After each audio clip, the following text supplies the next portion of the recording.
What is up, everybody? I'm the Mangoose. You are awesome, and today we're going to go over some builds. They're going to be your builds, hopefully. I came up with a couple of builds to just fill in the time if nobody else had a build, but I mainly want to see what you guys thought. Going through these builds and looking through these items, there are so many items that seem just incredibly powerful. It's kind of hard to build like a final build. And I think that's a good sign. That's a good sign for Paragon, the Overprime, that they do have a lot of items. So let's quickly greet everybody in the chat. We got Avon, we got Fox McCloud, we got Nico, Frop, how you doing?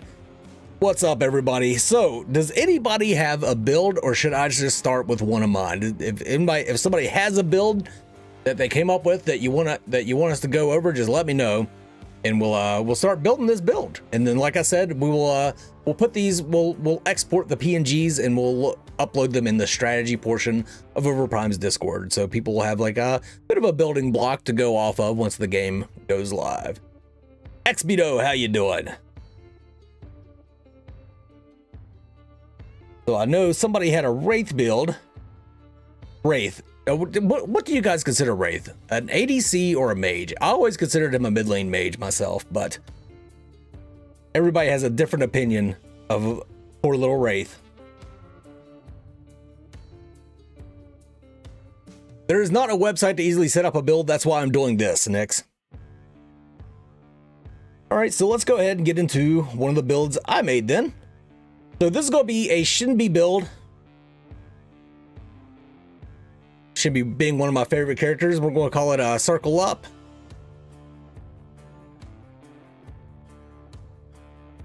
It's going to be one of my builds.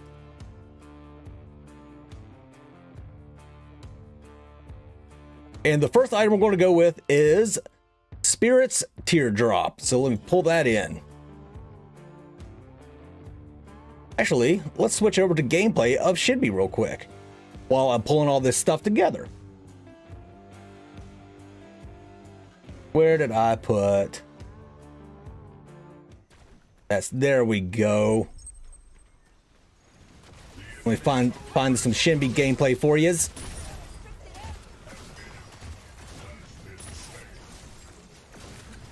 Did I get everybody except Shinbi? I bet I did. Son of a bitch. I swore I had Shinbi gameplay loaded up and ready. Oh well, I guess you're going to watch Bellica gameplay instead.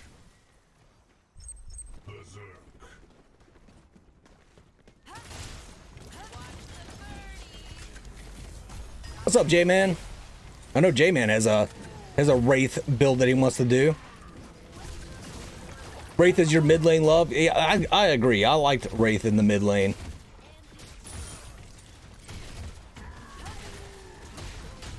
Okay, so the Teardrop.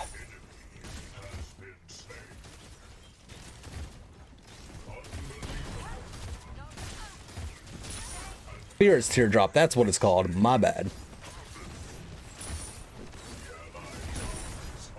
Sorry, I'm having to navigate through all this stuff. So here we go. Spirit's Teardrop. It's got 65 magical power, 250 health. And the whole point of this build is going to be to just amplify her circle rhythm, her spirit wolves, whatever they call it in Overprime. I forget what they call it in Overprime. But when her dogs make circles around her. So this one's going to give some extra magical power, magical damage on hit. So every damage dealing skill attack on an enemy hero deals 10 magical damage plus 2.5%, all that craziness. Basically, every time the dogs hit, they're going to hit just a little bit harder, and I really like that for Shinbi. So we're going to pull that one over into the build. I said we're going to pull it into the build. Oh, okay. Freaking Photoshop, man, sometimes can be a pain in the butt. Okay, that's too big. Make that a little smaller. That's the first part of our build, is going to be Spirit's Teardrop. Now next, what I want to do is Witch's Vial. This is going to give us some mana and some survivability. So let's go with Witch's Vial. God damn it. Always have to hit that fucking check mark. There we go. So the Witch's Vial, a successful basic attack on an enemy, increases vamp of all damage by 8% for 4 seconds.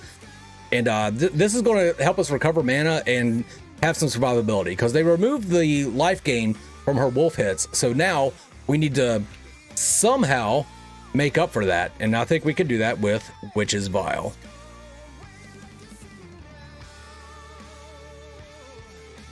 Next up on the list is going to be Witch's Shoes. And the Witch's Shoes are also going to give us more damage, and they're going to give us some move speed. So, Witch's Shoes.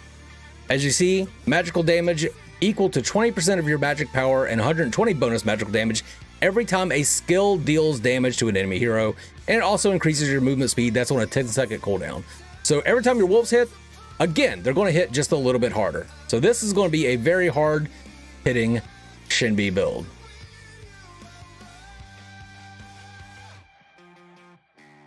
And then next up we have Player's ID, and this is going to give us survivability and a shield. And I find that shields always work really well with lifesteal.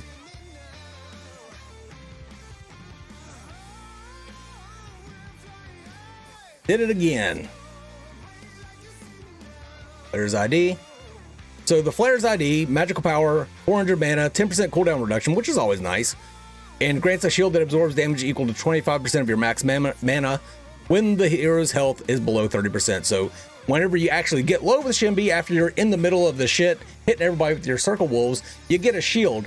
And then since you have all vamp coming from Witch's Vial, that will help heal you up through that shield. So it's going to make you last even longer.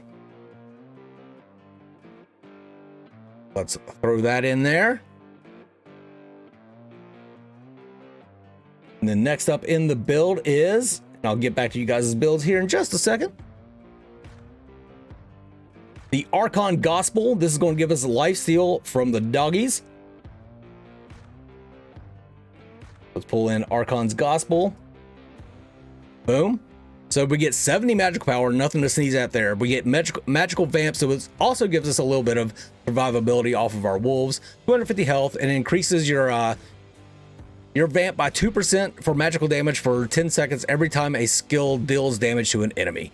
So they worded these things really poorly.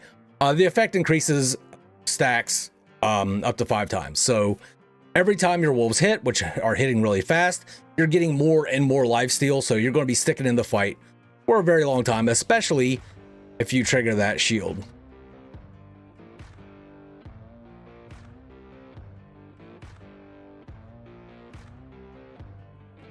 And let's go for item number 6. For item number 6, we're going to have a mathematician's intro into architecture or something. That's such a weird name for an item. This is just for extra damage. Grab that one.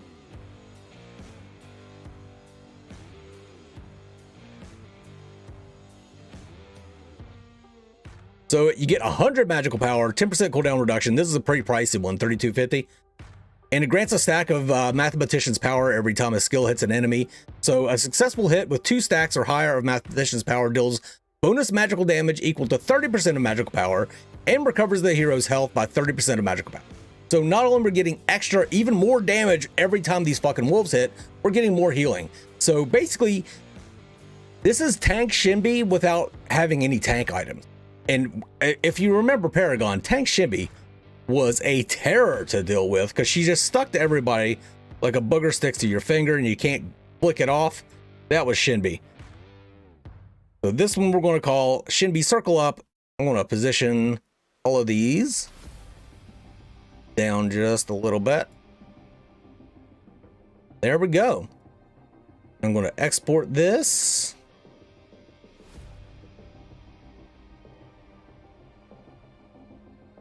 To finished builds.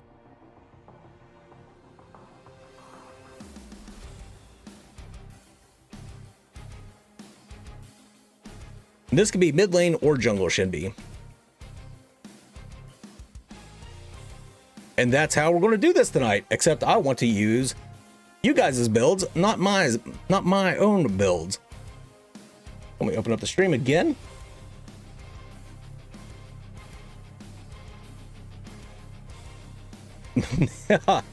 Oh, you think it's dog water, do you, Jelly?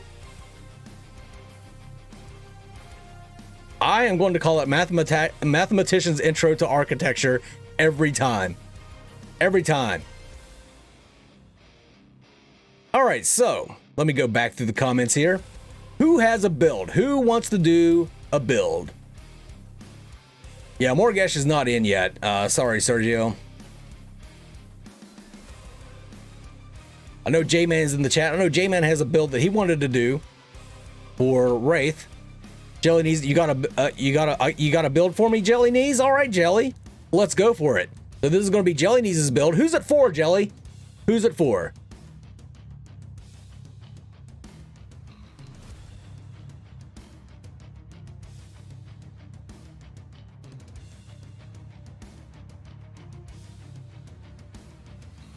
So this is going to be Jelly Knees.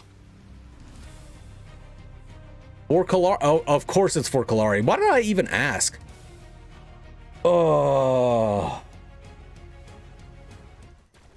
Let's switch this over to Kalari. You know what? I don't think I've got Kalari footage. Why, how come the first two that I did are the only two that I didn't get fucking footage for? Oh, son of a bitch. I thought I was prepared for this. Apparently not. Of course, Jelly's throwing a fucking wrench into my plans. But at least I can change out the hero. Let's go back to the scene. Heroes. Watch me not have a Kalari image. I do have a Kalari image. There we go. Let's move you over there, Kalari. Let's get rid of Shimby.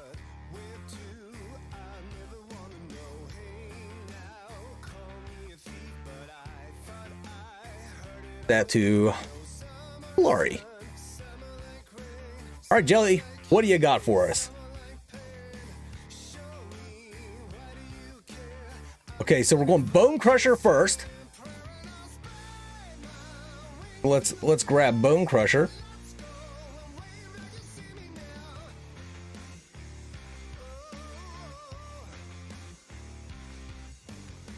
Oh my fucking god.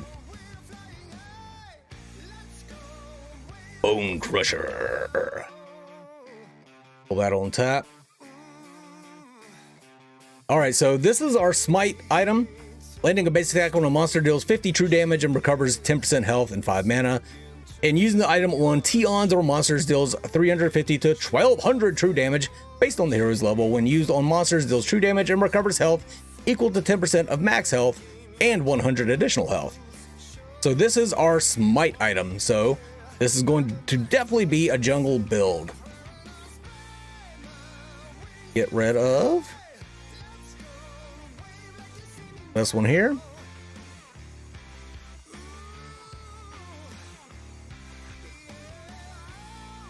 A big item. A lot of text on that item. All right, let's get rid of all of these too. All right, Jelly, so we got Bone Crusher. I'm assuming that's for the smite. So you want Vamp Sword next. So let's go into Vamp Sword. Okay, so Vamp, get on top, boy. So Vamp Sword, 40 physical power, 8% all Vamp. So skills and basic attacks, 150 health, 10% cooldown reduction, and passive, a successful basic attack deals bonus physical damage equal to 50% of physical power. So just extra damage on her hits and lifesteal.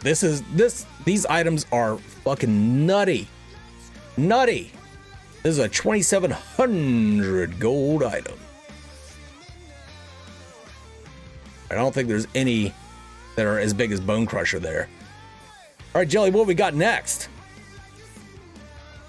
You got a support build for me, Frop? All right, let's wait till Jelly gets done with his, then we'll move on into that. Thought for sure Jelly would do a Seraph build. Jelly is all about that Kalari. I'll tell you what. And what's the Jelly, next item, and what's the purpose of this build? Give it a cute name. Brindera's Flask. You hope this counts with her Q. I don't like the sound of that. You hope it counts.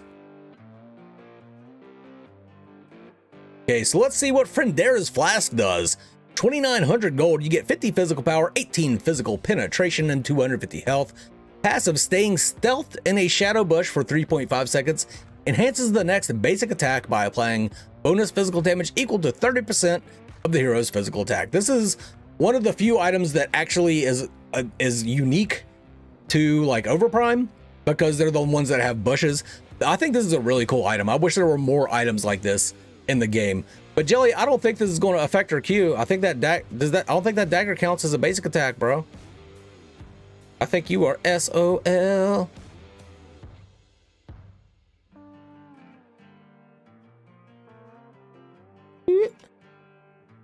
right, boom. So we got Frondear's Flask for our third item.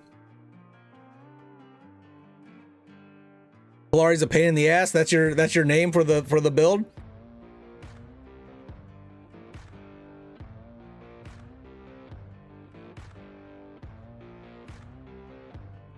So Kalari's a PETA. Drop that. Whoop. The hell?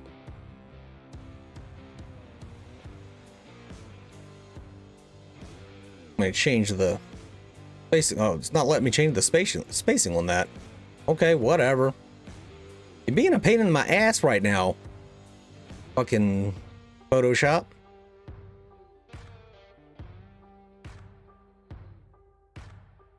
The Kalari's a PETA by Jelly Knees. A pain in the ass. Where do I go to get the items? It's on their website. I think I have the website linked in the description. You just go over there. I also, Nixternal, I agree. I also feel it would not work on her Q.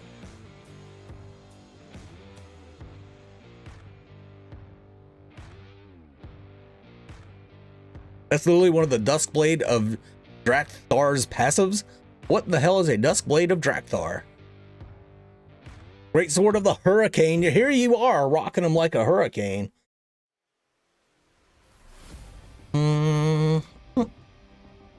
Move this up. So Great Sword of the Hurricane, we got 35 physical power, 300 health, 15% cooldown reduction. Decrease the enemy's physical defense by 4% and increase the hero's physical defense by 5 for 6 seconds every time physical damage is dealt to an enemy hero. The effect stacks up to 7 times. This is nice. It makes I can see why you chose this for Kalari.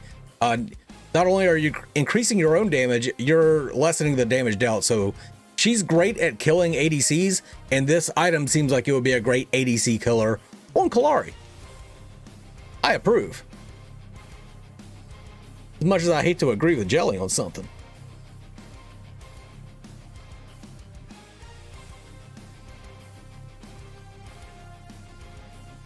Darkly. 60 Wavy, what's up? Yeah, I have been pumping out. I mean, I haven't been pumping out OP content. OP has been pumping out content for me to do. Cultist Blow. Gotta pop them carries even more. Let's take a look at Cultist Blow.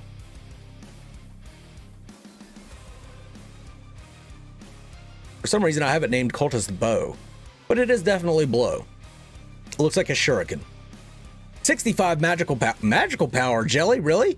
15 magical penetration, 300 health. If a nearby enemy hero's health is below 50%, the hero's dealt damage is increased by 15%. Okay, so yeah, this is definitely a duelist type of item right here. You're definitely going to be you hit them so hard with Kalari right out the bat that you usually drop them to 50%, and then this is going to help you finish them even faster. I approve. I approve.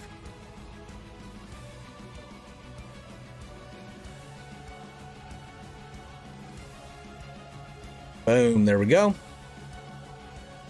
Bilal Khan, how you doing?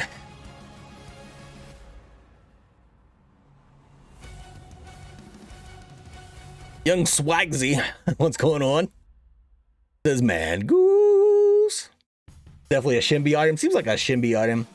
Troll part of your build. All right, Jelly Knees. So, Jelly, what is your next after Cultist Blow? Why do I keep calling it Bow? Kalari does not have magical damage. Jelly is just a troll. Marauder's Watch.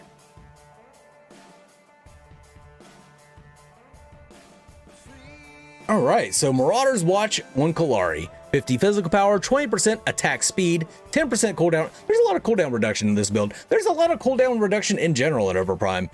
Passive, a successful basic attack on an enemy decreases all skill cooldowns by 0.2 seconds. So Jelly wants to be throwing them daggers left and right. So I see what's going on here. I see you, Jelly. And this would definitely, I think this is appropriately named. Kalari is a pain in the ass, because this would definitely be a pain in the ass build to go up against.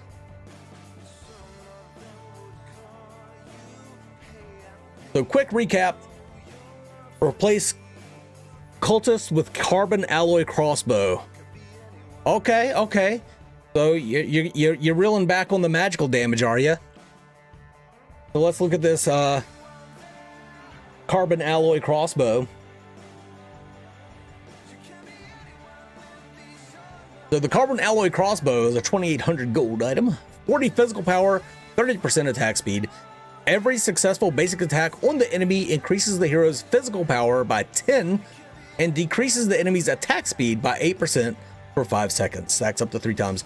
Yeah, this is definitely a build that will destroy ADCs.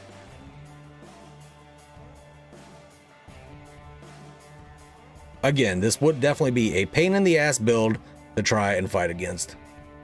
I approve. Wonder if I could put an outer glow on all of these all at once. No, I can't. That's fine. So the final build for Kalari's a pain in the ass. Let me see if I can do something about this.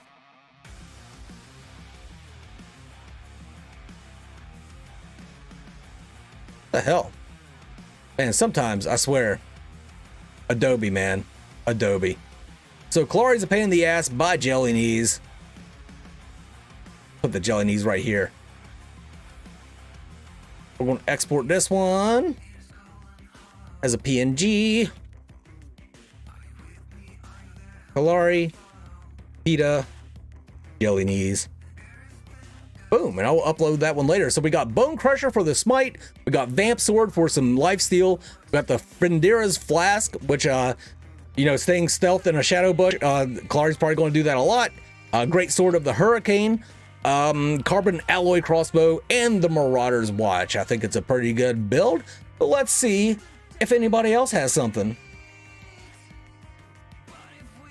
A lot of the items are, which I don't care for 608B. I think the items need to affect the battlefield in some way. Bilal Khan, I'm going to put these builds in the Overprime Discord in the strategy tab.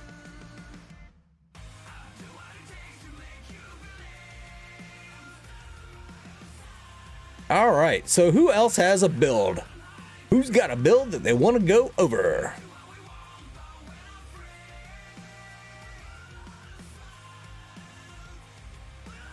You all right there, Kalari? Yeah, you good. You're ready whenever, J-Man? J-Man, you had a Wraith build, I believe, right?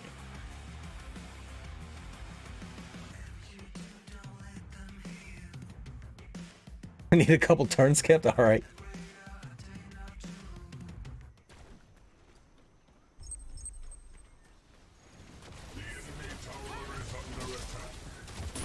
Oh, Wraith. All right. Play some Wraith gameplay while we get everything sorted out here. I'm going to move him over into the ting.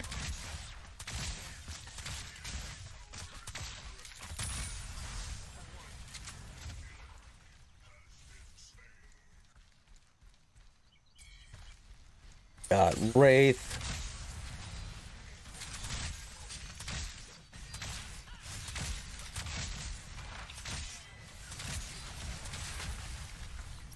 Well, get on over in here, Wraith. So, I mean, we haven't seen Wraith played in the game yet, but I guarantee he is going to be... I mean, it's Wraith, right? He's going to be effective.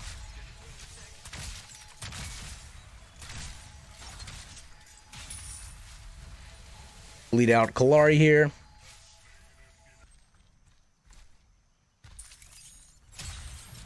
All right, so let's go back into the builds.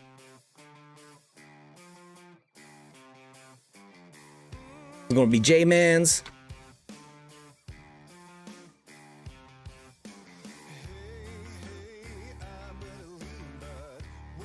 Change this to Wraith.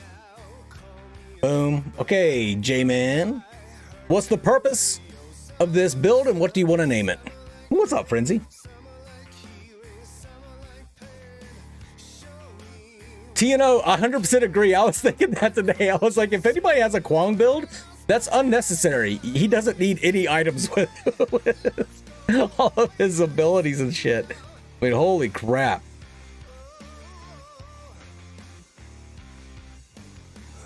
I don't know if you could post links in here in external.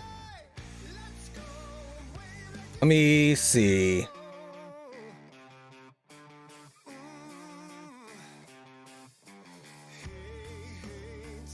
Okay, I just made you a moderator. Maybe now you can post a link.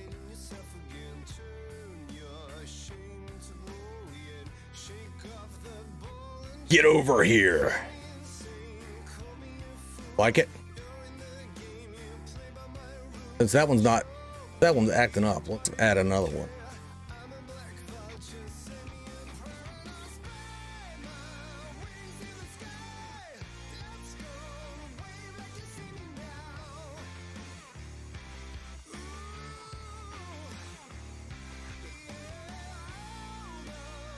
I put a stroke on that. So it pops. There we go. So this is J-Man's Wraith Get Over Here build. Let's delete all the Kalari stuff. Oh, there we go.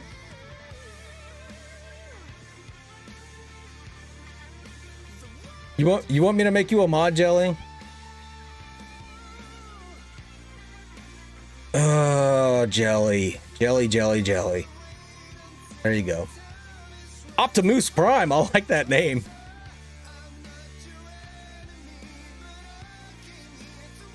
You're so excited to try this? Yeah, I think we all are. Captain Moonlight. When is the beta? It is, if you're East Coast, like me, East Coast NA, then it's 9 p.m. on November 9th. So, like 5 days from now. That Dennis Horn, is it bad that one of the things I'm most excited about is the fact that you can take up the map and ping on it? No, that is 100% something to be excited about. Like, that's a really nice quality of life change, because the Paragon ping system sucked ass. Being able to just ping somewhere on the map, even if it's just a small, even if you don't, I mean, they give you the option of saying like it's a good ping or a bad ping. Just any kind of ping on the map to let people know that like there's a Kalari coming at them is a good ping. Thank you, Jelly Knees. Jelly is officially cringed now. Okay, J-Man, first card is Gloves of Jealousy. I like it. That's the Stinger Boost item, I do believe. I do declare. Oh no, I shut down my... Give me a second here. Let me navigate back to where I had everything sorted out. Here we go. Items, Gloves of Jealousy. Okay, so the Gloves of Jealousy on Wraith, here's what it's going to do. It's a 2,700 gold item, 80 magical power, 10% cooldown reduction. So we got cooldown reduction already. I like it. Passive, inflicting damage with a basic attack within 6 seconds of using a skill, deals bonus magical damage equal to 75% of magical power to the enemy. So you snipe, bam. Snipe, bam. It would probably also work, oh no, inflicting damage with ability. So it would not work with who's there. You can't just throw your grenade out and then shoot somebody and have it kick in. You actually have to deal damage. So he's only got the one damaging ability, but it's one hell of a damaging ability. Isn't that crazy that Wraith only has one ability that actually deals damage? Yet he's so effective. So effective. Boom, there we go. Gloves of Jealousy, first item. All right, J-Man, what's up next?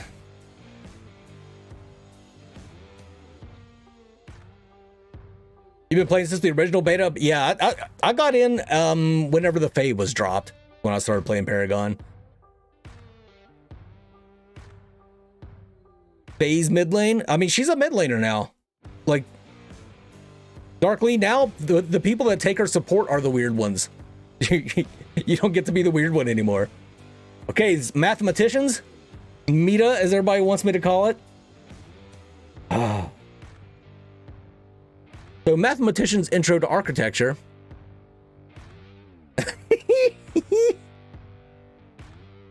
So you got 100 magical power, 10% CDR. We've got more CDR cooking here.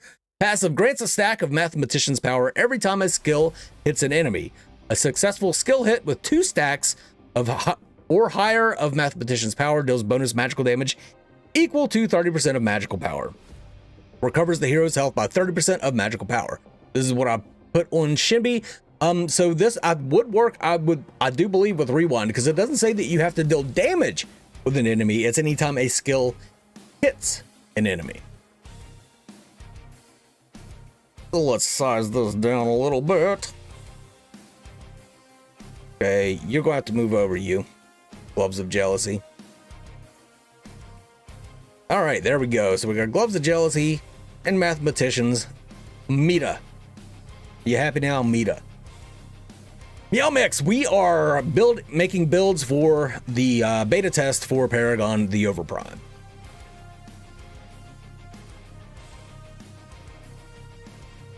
So, what we got next, J-Man?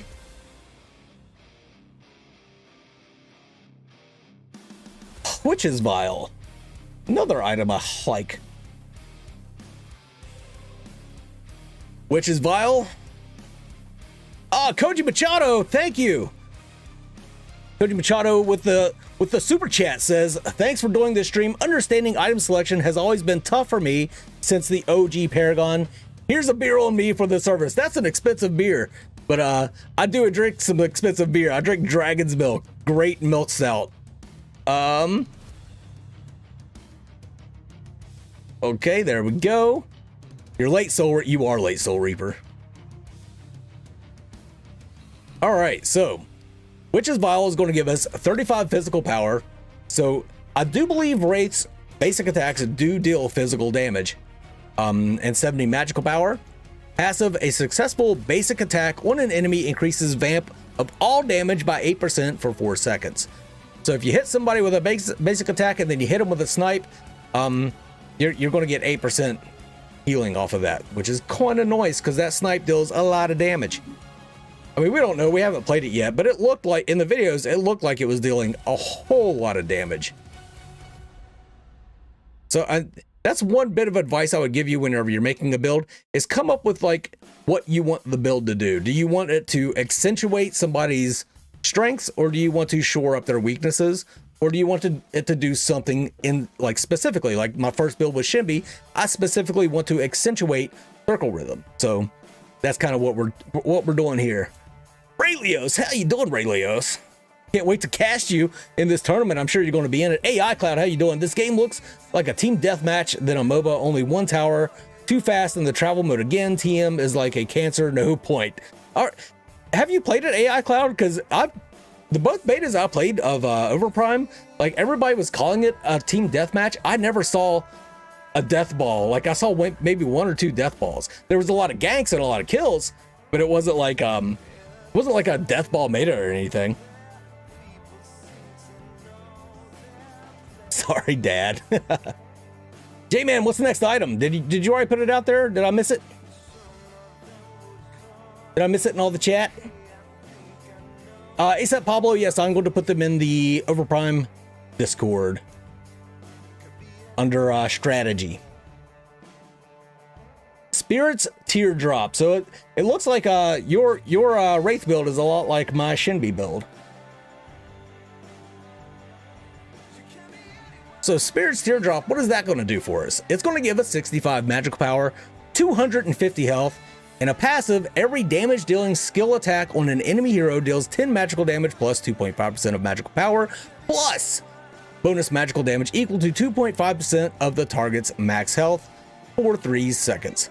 So again, just extra damage on that snipe. So this is, we're building a big old snipe, and it's going to hit pretty damned hard when we're done with this build. So not only are we making them get over here, we're following up on that once they are there. All right, there we go. Spirits Teardrop locked in. What else we got, J-Man? Be typing these as I'm doing them. Be typing these as I'm doing them. Darkly, anyone need a teammate for the tournament? Is there a cap to cooldown reduction? I am not sure about that, Crimson Rage. I'm sure there's got to be some sort of, I mean, there's got to be a soft cap anyway. Like, you can't, like, you know, just bring it all the way down to 0, I wouldn't think.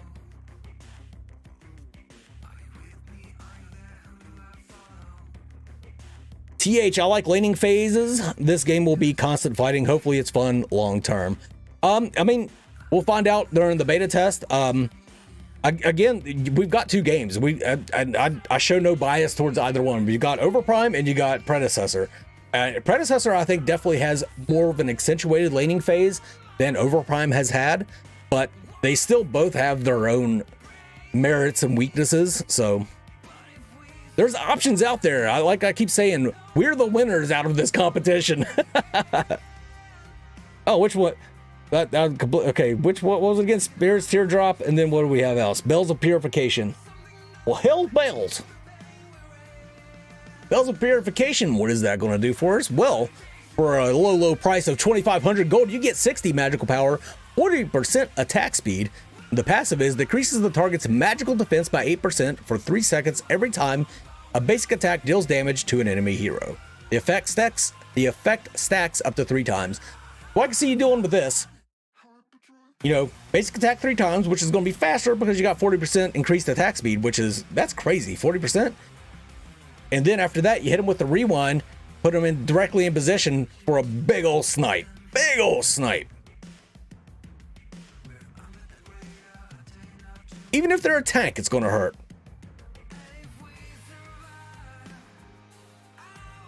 Big bada boom, as Lilu Dallas would say. So we got that. They show any items that benefit attack speed. You see anything? Well, Cat, the Bells of Purification that we just talked about, I'm sure, like you stream delay and all that. But yeah, they do have some attack speed items. Next one is the Arc Gospel. The Archon Gospel. This is going to be our last item for this Wraith build. Archon Gospel, 70 magical power, 10% magical vamp, 250 health. Passive. Increase vamp by 2% for magical damage for 10 seconds every time a skill deals damage to an enemy. The increase effect stacks up to 5 times. So every time a skill deals damage to an enemy. I don't know about this one. J-Man. You got to think about Wraith, like I said, only has 1 damaging ability. So are you really going to get a whole hell of a lot out of this other than the base stats? Like, are you going to get much out of the passive? I mean, if you think so, that's fine. I'm not going to argue with you. So Archon Gospel. Right on. And that is going to be J-Man63's Wraith Get Over Here build. I like that it has some cooldown reduction in it because I do think that's going to be very important for Wraith to get more snipes out there and to get more rewinds out there. Something that has been confused, as I said, that the rewind is they get rewound after 2 to 3 seconds. I hope to God it's like a set time, like that I'm not guessing when they're going to get rewound every time.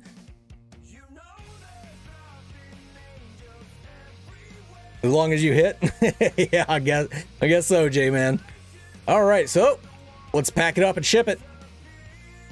I do this a million times a day, but I still get confused every time. Wraith, get over here. Whoop. J-Man. All right, we got 3 builds down under our belt. So who else has a build? Is it are you wanting to go over that build, Darkly? Your phase mid lane build? Is that what you want to do? Yeah, I think Soul Reaper, I think it's probably a level thing.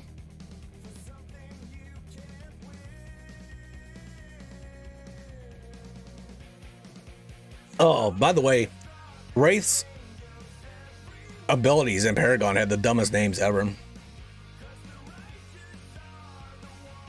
Do Seraph? If somebody has a Seraph build, then I would love to see it. Crimson Rage has a Kwang jungle build. Let's hear that one. Let's do Crimson Rage's Kwang jungle build. I'm gonna set everything up.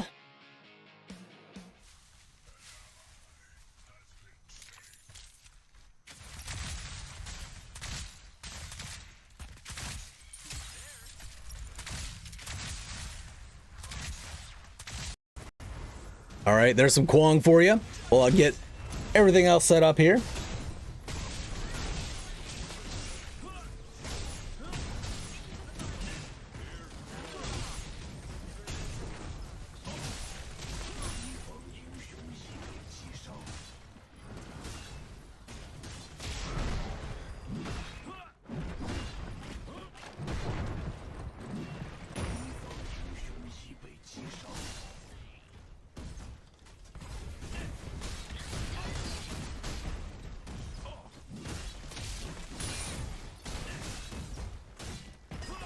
Getting a picture of Kwang put in.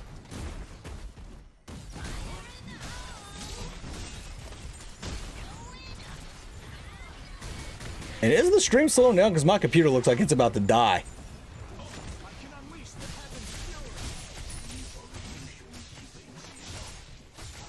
Yeah, it does look like the stream is slowing down like crazy. I'm gonna have to stop putting those other screens up.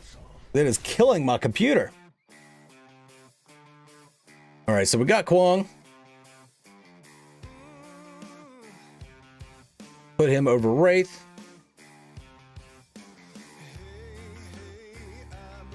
This is going to be Crimson Rages.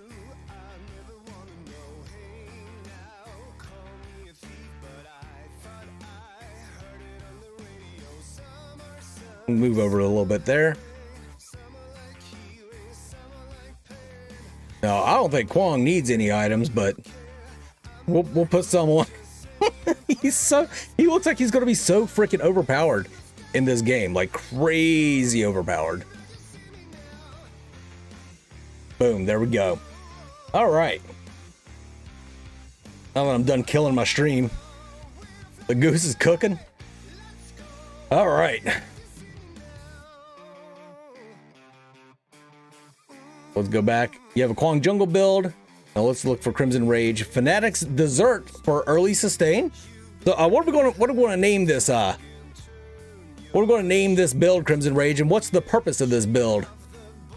What are we going for here? While I look up the dessert item.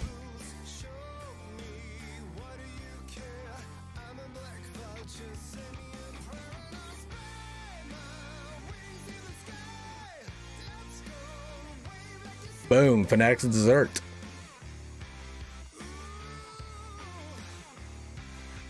So while I wait on that, Fanatic's Dessert, 2,600 gold. You get physical power, 20% critical rate, 20% attack speed. Now, passive grants a shield that absorbs 220 to 560 damage for 3 seconds if the hero's health is below 30%. So this is going to be a great survivability, like Crimson Rage said, a great early survivability item for Kwang. You get some crits in there. You get that attack speed, so you're knocking him up even more often with his crazy passive on his basic attacks.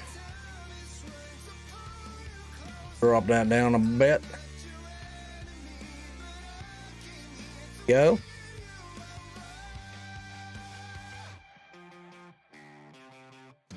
So it's a burst damage build to get it in and out. All right.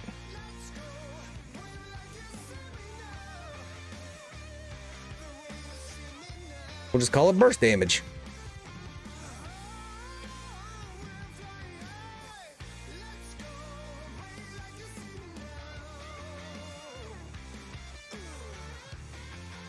Boom, there we go.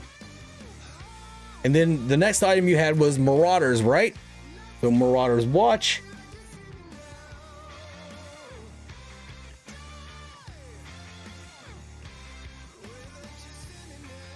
Where you at, Marauders Watch? Oh, you're in here somewhere.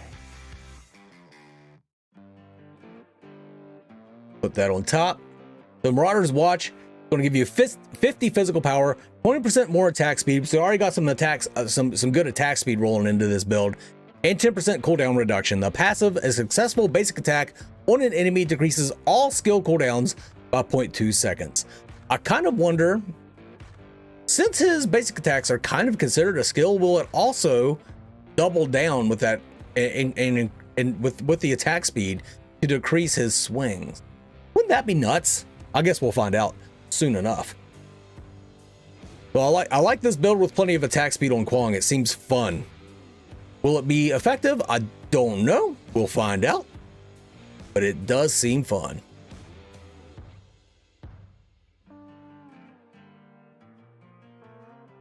Move Fanatic's Dessert over. Get over here. Yeah, right there. That's where I want you, Marauders Watch. All right, what do you got next for us, Crimson Rage? Great Sword of the Hurricane. Popular item tonight. Popular item. The Great Sword of the Hurricane, again, gives you 35 physical power, 300 health, and 15% cooldown reduction. We've got some more cooldown reduction into this build. Decreases the enemy's physical defense by 4% and increases the hero's physical defense by 5 for 6 seconds every time physical damage is dealt to an enemy hero. The effect stacks up to 7 times, so with all that attack speed, you're going to be knocking them up, swinging away, and you're going to be lowering their defenses while increasing your defenses. Very good bruiser item, this Great Sword of the Hurricane. I like it. I like it a lot. I think I would like it on Chimera as well. I think Chimera and Kwang are very good candidates for this Great Sword of the Hurricane.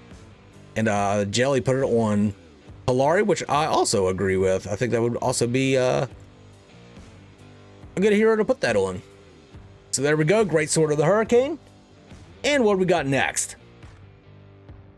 Are they making Kwang the poster boy for the game? I mean, they might as well if he's going to be this freaking strong, right?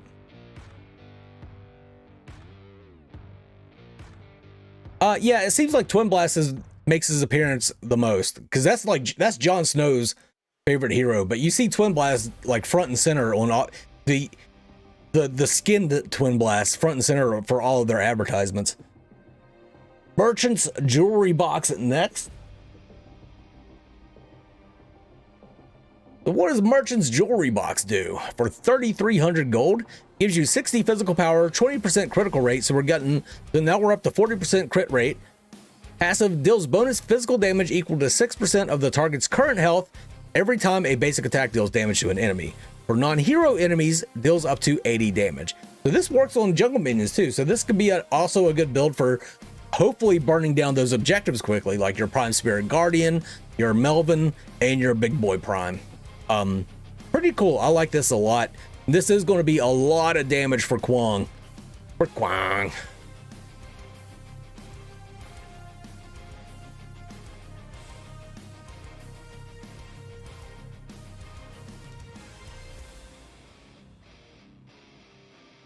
There we go.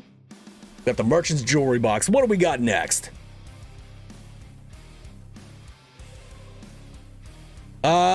I'm getting the items from their website. Jelly posted it. I posted the link somewhere in the chat.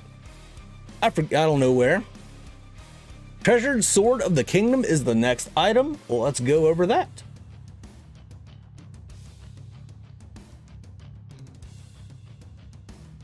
Prop, everybody called him Melvin. I don't know what to tell you, man. So Treasured Sword of the Kingdom, 70 physical power, 20% crit rate. We're up to 60% crit chance here. Passive increases critical damage by 25% if the critical rate is over 50%. So I love that you waited until now to put this item into the build. So you're getting extra damage for your crits, and you're already over that limitation. I haven't seen a lot of items like that where you have to reach a certain standard before it procs something. So that's kind of cool. I like this, and I like the positioning of this in the build.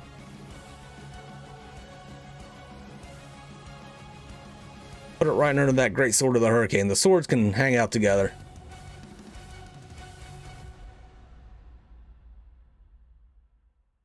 Boom, there we go.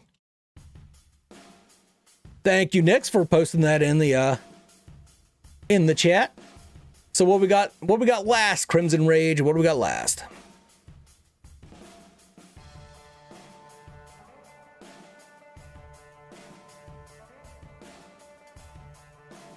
Last item is Zinx Claw Barrier. Yeah, Nico, I played League like a little bit, enough to know that I don't like it.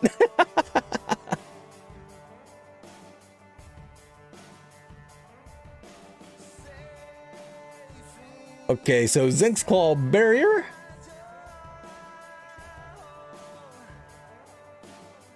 So Zinx Claw Barrier, we got 35 physical defense, 50 magical defense, 300 health, and a passive reflects 20% of all the heroes' received damage. Also decreases enemies' healing by 30% for 3 seconds, affecting both regeneration and recovery. So very nice. So he's dealing all this damage. He's going to be in people's faces. They're going to want to kill him, but they're going to be helping to kill themselves with this reflected damage. And that's a passive too. That's not even an active. Remember back in Paragon days, they had Thorn Diomi was one of the cards after they did that stupid ass 3-card system. And that thing was an active that you could reflect damage with. I used to fuck up Wukongs with that thing, I'll tell you what. So here's our build. We got the Fanatic's Dessert, we got Marauder's Watch, we got Great Sword of the Hurricane, we got Merchant's Jewelry Box, we got Treasured Sword of the Kingdom, and we got Zinx Claw Barrier. I think this is a pretty damn good build for Kwang if you want to deal a lot of damage really fast. Got a lot of crit, you got extra crit damage, and you got a little bit of survivability baked in there too. I'll export this as PNG. Go with Kwang. Quick damage. Crimson Rage. Boom, there we go.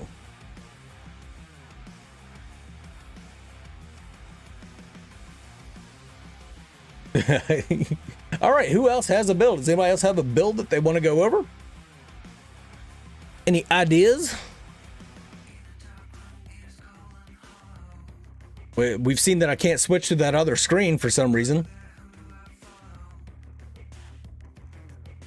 I can't do the gameplays for some reason.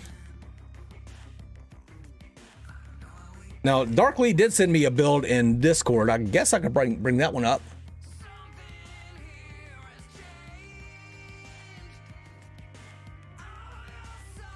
For phase.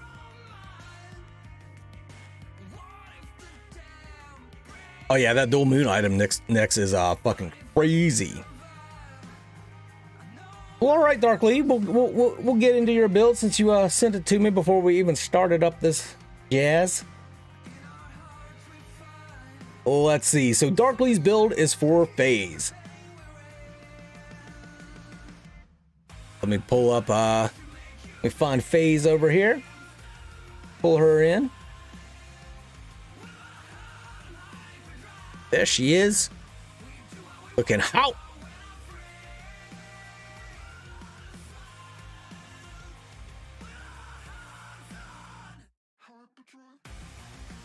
Now this is Darkly, so I'm sure we're going to see some weird shit in this build because that's Darkly's thing.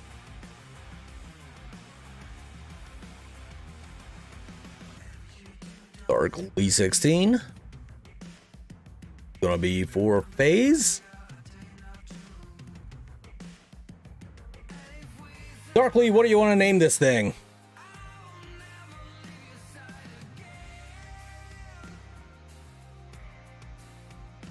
As I look for embodiment of vengeance.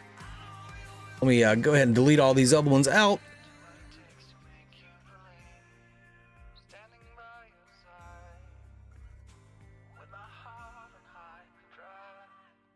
And embodiment of vengeance. Oh, how did the Fanatic Dessert stick around? There we go.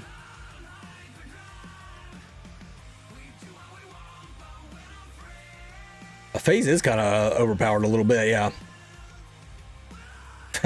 Oh, Nick's Tunnel, I see what you did there.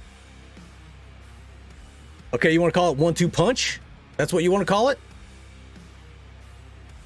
Okay. Okay.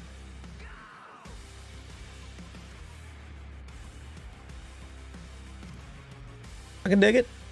So our first item here, keeping the 1-2 punch in mind, is Embodiment of Vengeance. This has 70 magical power and 30% attack speed. So the passive, a successful basic attack on an enemy deals magical damage equal to 20% of magical power and 10 bonus magical damage. So just every time you basic attack somebody, you're dealing magical damage, extra magical damage. This is fucking nuts. How did I not see this? This is a crazy ass item. Like, what the hell? Oh, I can definitely see. I think this will be insane on Wraith. Insane on Wraith. That is knuts right there. That's what I'm saying with these items. It's hard to make a build because there's so many great items to choose from. Everything seems overpowered. You like the tunes? I'm glad you like the tunes. I forgot I had music playing, to tell you the truth. No need for Richter with her tether. Yeah, I said that in the latest video too. Her tether was very hard for me to land. And like, I know that seems stupid. Like, you link up to somebody, you just reactivate it and you pull them. It wasn't that easy in the last one. We'll see. We'll see. And so we got Embodiment of Vengeance. Bells of Purification is the next item. Pull that one over here. We got Bells of Purification, 60 magical power, 40% attack speed. This is an attack speed phase, isn't it, Darkly? Passive decreases the target's magical defense by 8% for 3 seconds every time a basic attack deals damage to an enemy hero. The effect stacks up to 3 times. So she's got a bunch of attack speed already, and she's hitting extra magical damage every time she hits a basic attack. This is going to... I like this build, Darkly. I didn't know if I was going to like this build or not, because it's Darkly, but I like this build. People are probably like, why is this guy fucking with Darkly so hard? I started out fucking with Darkly, and I'm going to keep fucking with Darkly.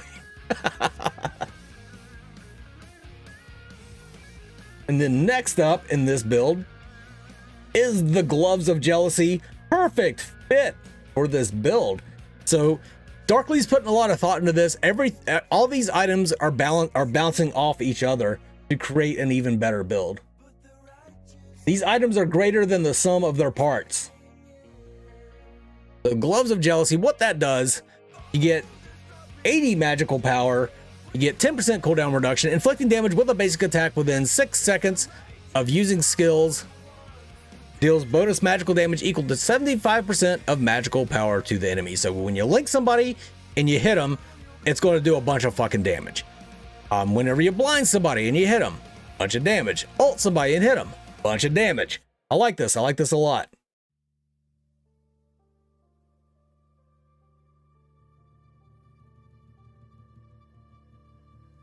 There was 0 auto aim on phases link. Actual nightmare to pull out. It kind of was. Like, you would think it would be super easy to get those pulls with phase, and it was not in the last 2.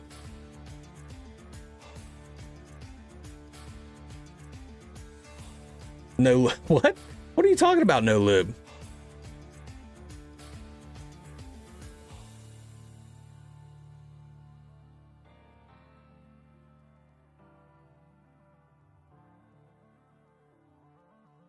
So there we go, Gloves of Jealousy. What's the next item in this build? Rampaging Toto. So just straight up magical power. Pop to add to this little build here. I can find it. There we are. So the Rampaging Toto. This was definitely a staple in the last one. This is the most expensive item they have too. It's 3,800 gold. You get 120 magical power and increase the hero's magical power by 30%. So whatever your magic power is, that gets increased by 30%. It makes you hit hard as hell on pretty much anybody. So, and that's going to be affecting her basic attacks with this build. That's going to be affecting her regular abilities. It's going to be affecting everything she is going to be dealing a lot of damage. If you want to deal damage with phase, I would suggest going with this build. Doesn't look like it has a whole hell of a lot of survivability yet, but it's going to hit hard. Hard.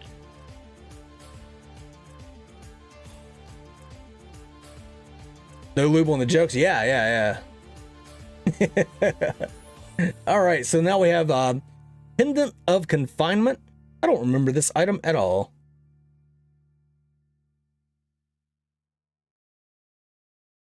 Pendant of Confinement. Oh, this is a big item.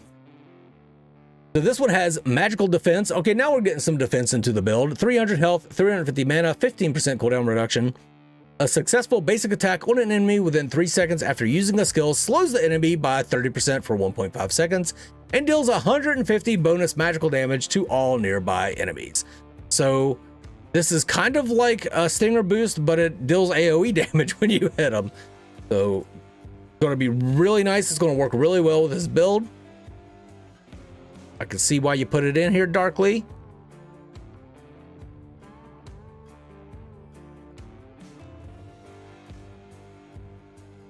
Boom, there we go. And now our final item is going to be the Spirit's Teardrop. It's a pretty cheap item, the Spirit's Teardrop, but it seems like it's going to be very powerful. You get 65 magical power, 250 health. Every damage dealing skill attack on an enemy hero deals 10 magical damage plus 2.5% of magic power plus bonus magical damage equal to 2.5% of the target's max health, blah, blah, blah, blah, blah, blah. There you go. So she should be able to kind of melt tanks with her link if you use this item. I wouldn't say melt tanks, but she'll be able to deal a lot of damage with that link with this. All right, there we go. So we've got, this is the Phase 1-2 Punch build by Darkly16. We've got the Embodiment of Vengeance, Bells of Purification, Gloves of Jealousy, Rampaging Toto, Pendant of Confinement, Spirit's Teardrop. This has, I really like this build because you have your basic attacks, like I said, are going to be hitting like a truck, but your abilities are still going to be hitting like a truck. So this is going to be a very high damage build for Phase, and I would definitely suggest this one if you want to try it. So let's export this one.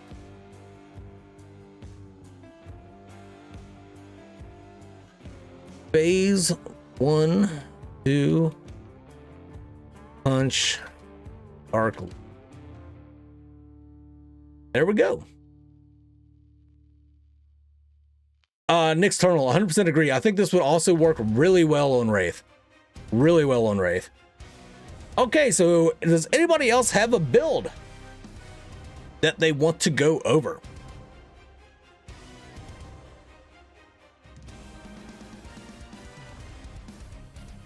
Got a build? Let me know and we'll throw it in here. If not, I will go to one of my backup builds. I made a Decker build that was just cheap. That's one thing I find with supports is you often don't have enough gold for like a real cool full build. You just got to go with whatever's the cheapest that does like cost to benefit ratio.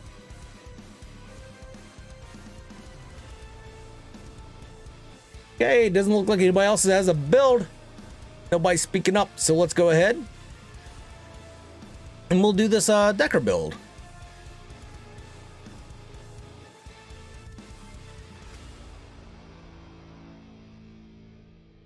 Where are you at, Decker? Oh, that's huge.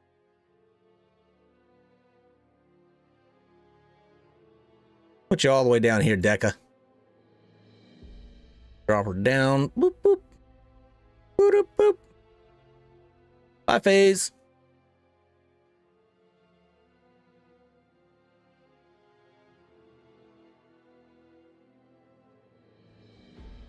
The support items do seem to be pretty decent in this game. Pretty decent.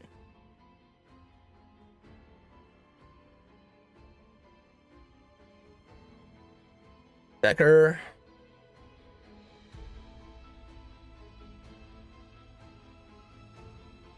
Girl.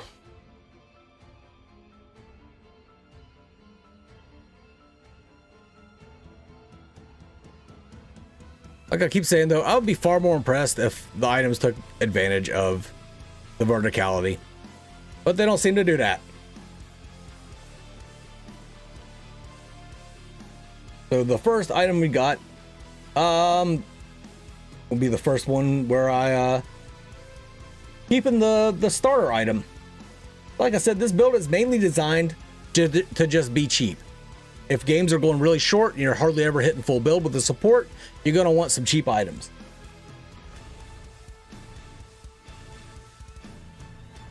The first item up, the Gemstone of Abundance. And this is the tier 3. So you get your tier 1 item right off the rip, but you can upgrade them. They got tier 1, tier 2, and tier 3. This is the tier 3 upgraded. You get 50 magical power, 600 mana, 1.5 mana regen. Love the mana regen on this. Passive, obtain 7 gold every 10 seconds. Increases gold obtained by 10 gold if the hero is out of combat for 6 seconds. And grants 8 bonus gold for each retreating enemy Tion that dies within range. So this is just a way for you to get gold in lane as a support without stealing all of your carry's farm. And then the active, it grants Watcher's Eye to the active, it gives you a ward. It gives you 2 charges when it's all the way leveled up. So we're keeping the our starter item and we're upgrading it all the way. And that's actually going to be, I think, the most expensive item of the build, but it will be the first item we pick up. So just not the first item we max out. Next one up, Mutant Poe. This is the form of Grubbish item is what I think it used to be called in Paragon, where you transform somebody into a bug, but now you transform them into a fish. So it's 30 magical power, 300 mana, 2 mana regen, so it's a lot of mana regen, 10% cooldown reduction, and the active transforms a selected enemy hero into a mutant for 2 seconds. The transformed hero can move but can't use any skills. So this is going to be for when you have a countess that has just been feeding on the enemy the entire match, and she is just out of hand. There's hardly anything you could do to stop her. It doesn't matter if you shield her damage or try and heal it up. It doesn't matter what you do. She is just eating through your ADC. Well, you pick up Mutant Poe, and whenever she comes in and tries to scream in his face and stab him in the eyes, you just turn her into a fish, and then everybody just blasts away on her for 2 seconds and she's dead. So it also makes a great extra interrupt. So if you just use your stasis bomb to set up a kill, and then all of a sudden Gideon comes out of nowhere and starts ulting on your entire team, you just hit him with the Mutant Poe and stop that shit.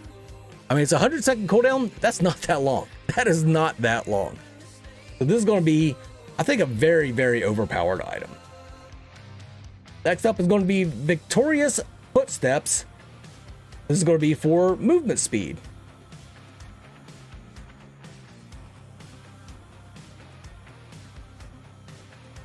So the Victorious Footstep, it's 50 magical power. I don't like all this magical power. I'd rather have armor, but it's mainly for the active here.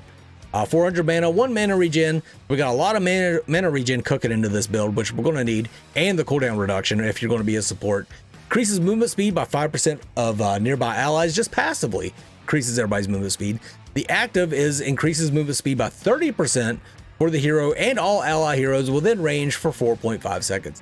Now, I do believe that even if they are sprinting and you're sprinting with them, I mean, whenever you activate this, it's going to take you out of sprint mode. But if you activate this, head in the travel mode, and you're right there with somebody, you're both going to be moving pretty damn fast for 4.5 seconds. Which is always good to get people into or out of fights quickly. It's like having Narbash's ability, but on an item. And it kind of makes me wonder if it's going to affect minions. I highly doubt it, but we'll see. Next one's going to be Mana Black Hole. This is going to be for burst protection. People are going to want to burst the support down if you're being annoying enough. So you want to be able to step away, and with Decker, either leap away after you survive that initial burst, or stun the enemy that bursted at you. The Mana Black Hole. You get 50 magical defense, finally some armor, 300 health, 5% cooldown reduction, and a passive decreases the hero's received magical damage by 20%. So this isn't going to do much for you if there's an ADC all up in your face, but you should be able to keep your distance from an ADC. This is more like a Kalari just all of a sudden starts smashing your face in, or Gideon starts hitting you with rocks from forever away, or Countess jumps in on you.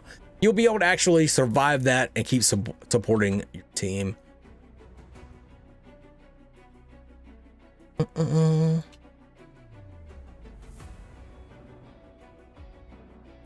There we go, Mana Black Hole. Let me check on chat. I haven't looked at chat for a little bit here. These items seem cracked. Yeah, they do. Decker not cheap. Decker's bad. I'm not saying Decker is cheap. I'm just saying that these items are cheap. Yeah, a lot of these items are pretty fucking nuts. All right, what's the next up on this list? Miter of the High Priest. This was a this gives you shielding and both types of armor. This was kind of a necessity in the last beta test to have.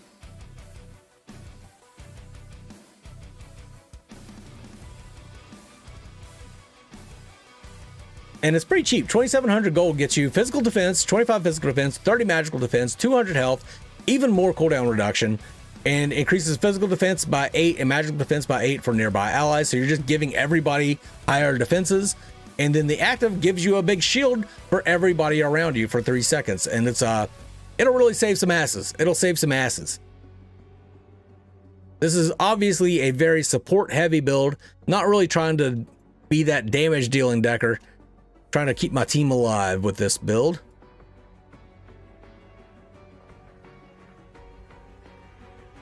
And the last one is going to be the Berserker's Helm. And this is for armor and survivability.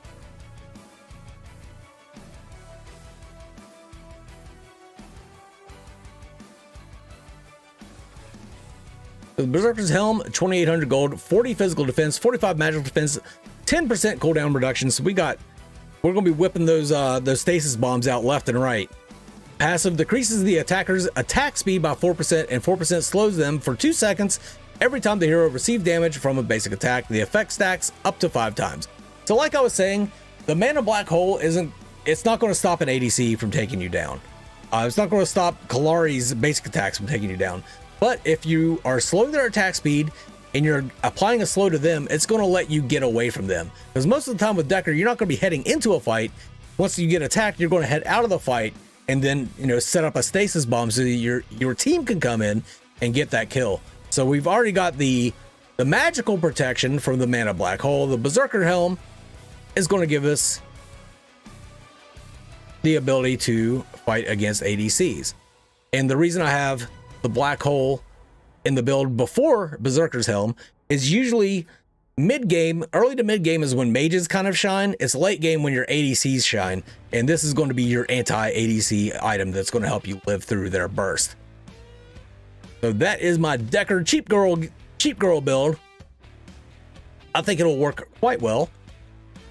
And it's and the focus again is just on being cheap. Being a build that you can easily buy.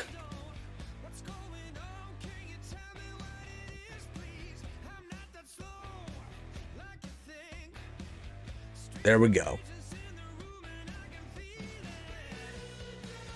All right.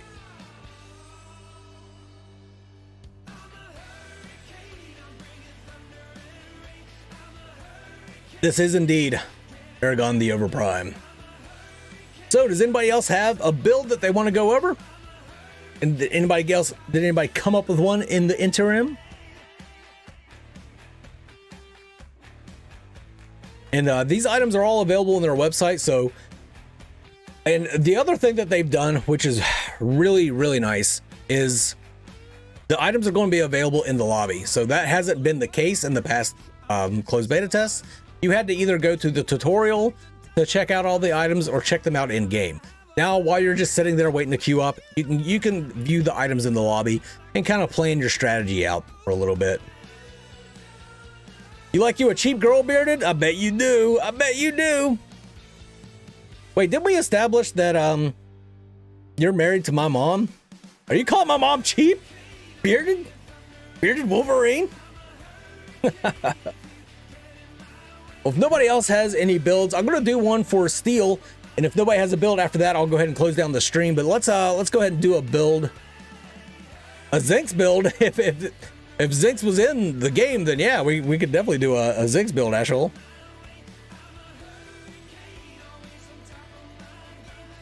Crit Decker? You got a Crit Decker build? Well, if you got that one, whip it out. Let's see it.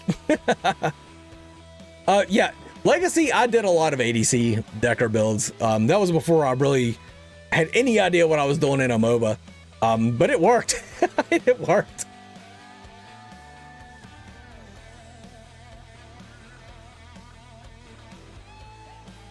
Oh, Frop, you want to try your hand at a Muriel build?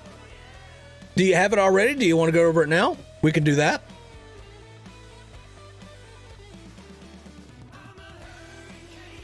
I can start looking up Muriel right now.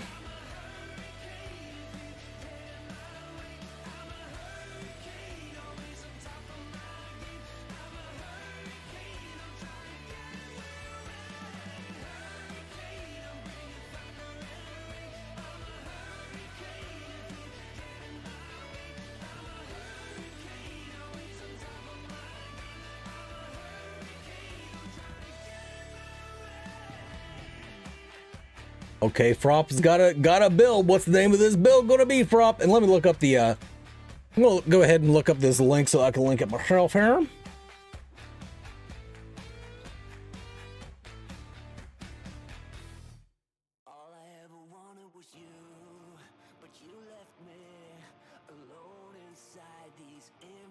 There we go. There's the link for the items. So first item is going to be Gemstone of Abundance. Let me get rid of these other items. Well, except for Gemstone of Abundance, because that's the one I had too. Muriel. This one's coming from Frop.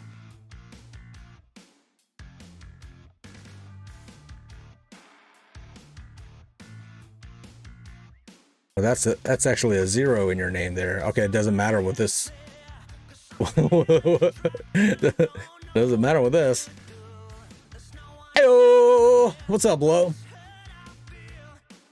So, Frop, what do you want to name this Muriel build?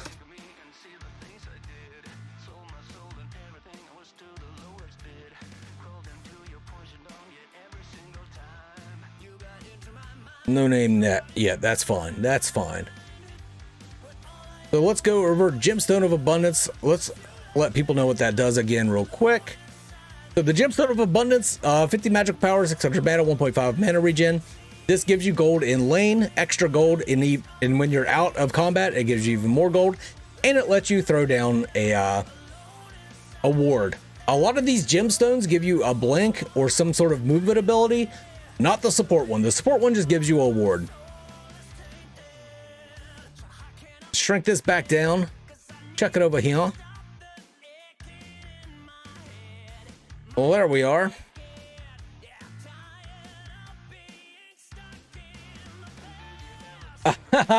Take that, bearded Wolverine. Oh, shit. Second item is Mitre of the High Priest. Swiftix, how you doing? Go to my items. Is it Mitre or Mitre? Mitre of the High Priest. Physical defense, magical defense, 200 health, 10% cooldown reduction, and physical defense by 8. This gives you the radiating AoE, increase the defenses to your allies, to your teammates, and you can give them a shield every 80 seconds. Very low cooldown on that. The shield only lasts for 3 seconds or until it's gone. I'm sure it'll be gone before 3 seconds, but very nice item to have. Very nice for saving your team's buttholes. And the rest of their bodies too. It doesn't just work on buttholes.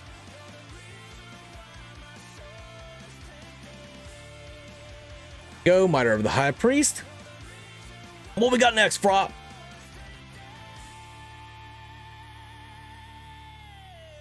Mini Moda? Yeah, that is definitely an item. I forget what it does.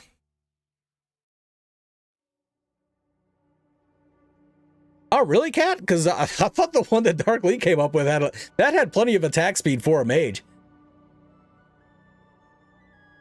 Broken Watch. Okay, Frop, let's get that Broken Watch in here for you.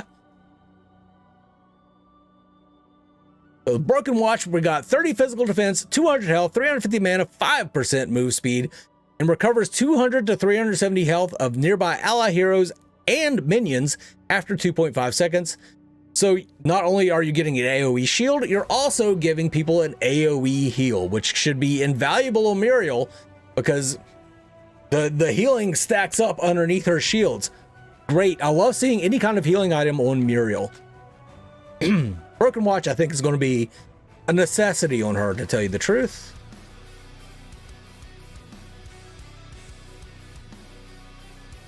Boom, there we go. I love it. I love the Broken Watch on this build. What do we got next? What do we got next? I haven't posted them yet, Darkly, but I will post them. I will post these into the who is Tion? That's what they call minions for some reason. Yeah, that was Darkly's first item for that build, was Embodiment of Vengeance. Chain of the Unity. Gonna be our fourth item. Okay, so what does Chain of Unity do? 30 physical defense, 400 health, 2 health regen, 10% cooldown reduction, active, links a selected ally to the hero, and absorbs 20% of the ally's received damage. The ring can only link one ally hero, and the absorption effect stops if the hero's health is below 30% or if the hero moves away from the linked ally. We've seen this in the gameplay footage before where people have like a string tethered to them and then wrapped around them. So this is a support item. It works a lot like there was an item in Fault that worked a lot called Subs that worked like this. Pretty sure this item is fairly common in MOBAs just in general, but this is going to help you keep your ADC alive. It's going to hurt you a little bit, but if you've got the shielding from Muriel, if you're shielding yourself and the ADC that you're protecting with this, it's going to double the effect. He's going to be taking less damage, you're going to be taking less damage, and it's just going to be this is going to be a really good item on Muriel. I think this will be a good item on Muriel, on any kind of support Steel or support Rampage. I like it. I like it a lot. We got the chain of Unity.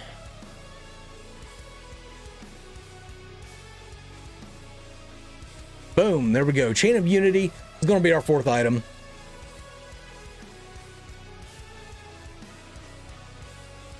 And what we got for our fifth item Frop next can be the High Priest's Constellation. High Priest Constellation, 45 magical power, 30 magical defense, 1.2 mana regen, 5% cooldown reduction. Active, recovers 200 to 285 health and removes all debuffs for a selected ally. So not only are you removing the debuff from somebody, you're healing them. So you can shield them to immediately stop that damage from coming in, heal them, and remove debuff. This is going to be great. As it was said in their patch notes, this is going to work on Phase's link. So if you see an ally that's about to get pulled into the enemy team by Phase, you just hit them with the High Priest Constellation. Or if somebody is just out there swaying in the wind after they got hit by a Rampage boulder, you take that stun away with this. This is going to be an absolutely insane item, a great item to have. I just want to know if it will keep people, if it'll allow people to just pass through Decker's Fence, because I know Hunter's Guile and Paragon, if you activated that at the right moment, whenever walking towards Decker's Tainment Fence, you could just walk straight through the fence. So it's kind of cool. We'll see what happens. We'll see what happens with it. King's Vow. Knight's Vow? What is Knight's Vow? All right, and there we go. What's our sixth item? How are we going to cap this off? Finally, Mutant Poe, of course. Okay, yeah. Mutant Poe. I think this is going to be, like you just said, it's going to be essential for any support build, this Mutant Poe card. Where did I put it? I've got these in alphabetical order, but I am an idiot. Mutant Poe, 30 magical power, 300 mana, 2 mana regen, 10% cooldown reduction, transforms a selected enemy hero into a mutant for 2 seconds. The transformed enemy hero can move but can't use any skills. again, like I said, it doesn't matter how far ahead somebody is, how fed they are. You hit them with this and they're dunskies. I mean, unless it's a tank that's going to be able to still soak up all that damage, but you're not going to be worried about the tank. You're going to be worried about that out of control Countess, that out of control Gideon, the Shinbi that's just zipping around through your back line and tagging you with wolves. You hit her with the mutant Poe, all of a sudden she can't move. I mean, she can move a little bit, but she's not zipping around anymore. She's not casting abilities. She's not healing. And everybody can just unload on her. I think this item can turn the tides of a game, not just a battle. Getting this item can turn the tides of a game for you. I think it's an absolute excellent addition to any support build. The last three items can be swapped depending on a game situation naturally. Yeah, 100%. That's very good to bring up, Frop. Like if you do have somebody just blasting away on your team and you need to shut them down quick, then build Mutant Poe before you build Chain of Unity or High Priest Constellation or something like that. You might have to build, I mean, it's only 2,400 gold. This is a cheap item, the Mutant Poe item. It's a very cheap item. You might want to build it even faster. Depends on how the game's going.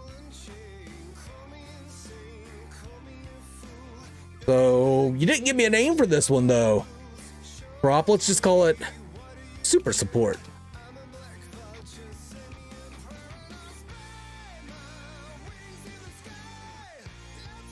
That's what we'll call it. Yeah, that's the ticket. That over here. This is Frop's build. Let's fucking cut it and ship it. Quick export as a PNG. Muriel. Super Support.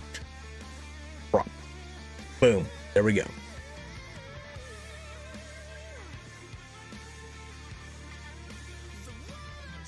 All right, so does anybody else have a build? Oh, you think you got a good build now, Cat? Is that what's going on, Cat? Think you have a good build? Nixternal says I have a Sparrow build whenever Nixternal was first. So Nixternal, if you want to do your Sparrow build, let's go ahead and do your Sparrow build. And thank you for kind of modding for me. I know I kind of made you a mod out of nowhere, but deal with it. There's Sparrow.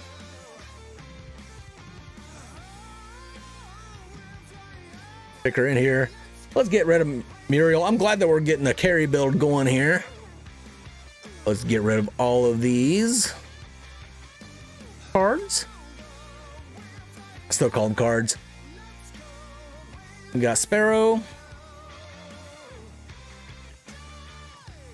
Just give me a name and give me that first item. We'll get on the road, Nix.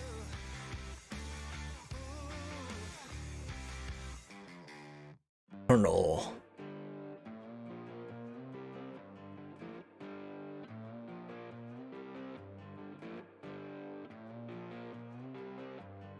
Pew pew. Sparrow pew pew build. Appropriate. Let's see how appropriate it is when we get into these items, though. First item, the Merchant Jewelry Box. Find out what the Merchant Jewelry Box is going to do for us here. The Merchant Jewelry Box, for the fairly high price of 3,300 smackaroos, 60 physical power, 20% critical rate, passive, deals bonus physical damage equal to 6% of the target's current health every time a basic attack deals damage to an enemy. For non-hero enemies, deals up to 80 damage. So this is going to be a tank shredder.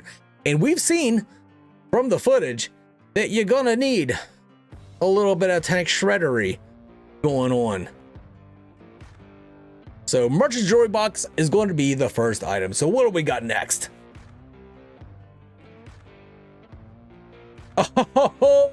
Oh, Cat with the 6 Sparrow burn.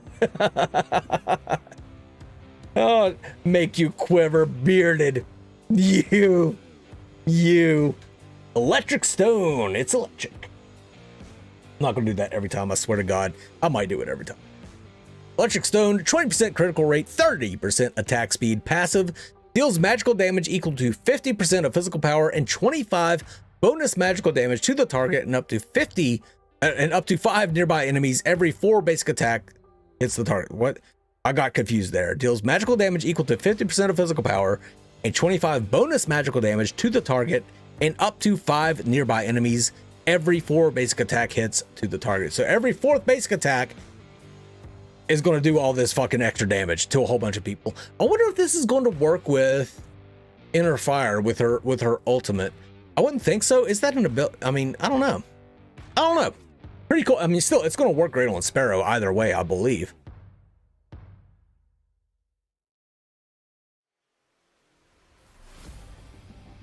And I believe we saw this effect in the other CBTs where it was like chain lightning to other like minions and stuff. Boom, there we go. Treasured Sword of the Kingdom. There we are. What does this do? What does this do? I think we've seen it once before in one of the builds. 70 physical power, 20% critical rate. Passive, increase critical damage by 20% if critical rate is over 50%. Now I believe we have reached that threshold, have we not? Yep, we got 20% critical rate from Merchant's Jewelry Box, 20% from Electric Stone, and now we're getting another 20% that's going to meet that requirement of the 50% critical rate. An expensive item though, 3,700 gold. Good thing carries always have a lot of gold.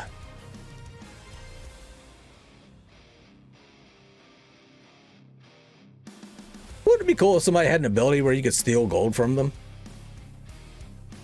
Treasured Sword of the Kingdom is going to be our 3rd item. And this is, she's already going to be rocking a lot of damage with these items right here. All right, Nix, what do we got next? Also, thank you, Nix, for posting the link in the chat. Basic babe. High Wind Spirit's Bow, good to go. Good to go. High Wind Spirit's Bow. So High Wind Spirit's Bow, you get 40 physical power, 25% attack speed. Passive grants acceleration for 1 second when a basic attack deals damage to an enemy. The hero becomes immune to the basic attack movement penalty. So this is I've never seen an item. This is another item, like I've never seen an item like this where it just removes the basic attack penalty. So when you're moving forward, you know, you start shooting, you slow down whenever you're shooting. Now you're just going to zoom. You're gonna go. And if your support has the victory step and they're boosting you by like 30%, you're just zooming and plucking away. It's going to be crazy. This is going to be a really good item, I think, on Sparrow. And it allows her to backpedal too, which Sparrow has no escape.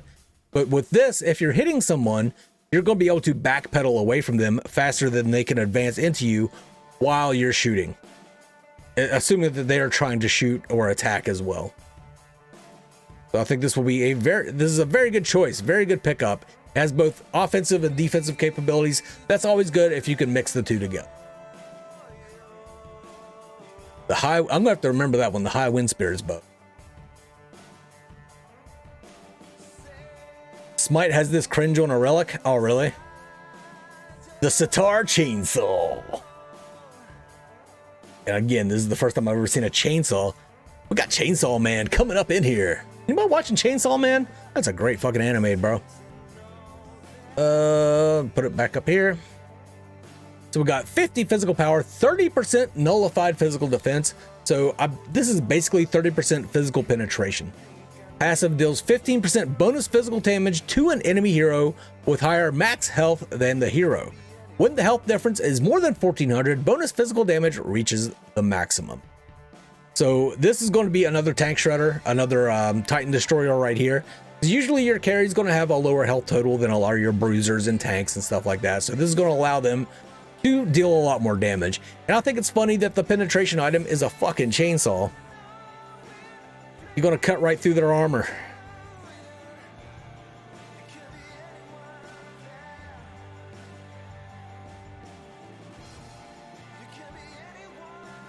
We We got the Sitar chainsaw. What else we got next?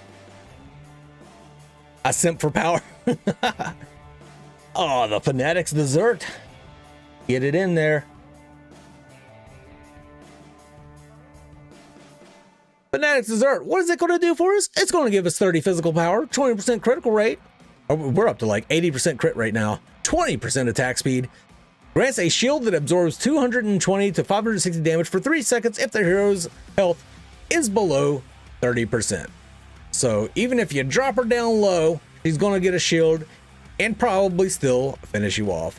Sparrow's a hard ADC to play in any game because she doesn't have the escape potential that all the other ADCs do, but she usually makes up for it with just raw fucking damage, and that's what this build is going to accentuate, is your raw fucking damage with a lot of critical rate. We got some attack speed in there, and we've got some pin. So this is just a good all-around ADC build. I think this would work on pretty much anybody that you wanted to build as an ADC. I think this would work well on Twin Blast, work well on Murdoch. It's going to be a good all-around build for you. A chainsword like in 40k, like in Warhammer. So Sparrow Pew Pew by Nexternal. Let's cut it and ship it.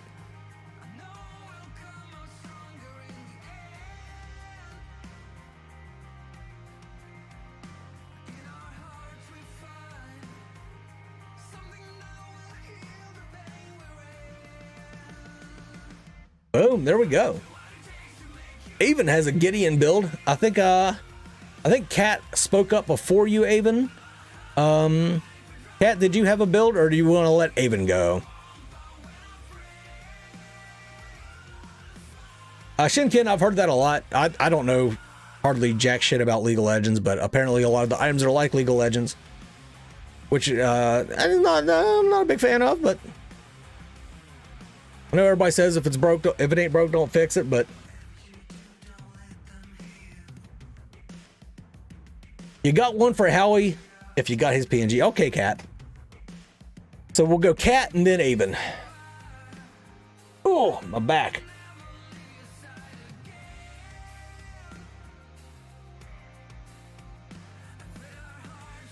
Okay, so you want Avon to go? Okay, Avon, you're up. You got it. We're doing a Gideon build.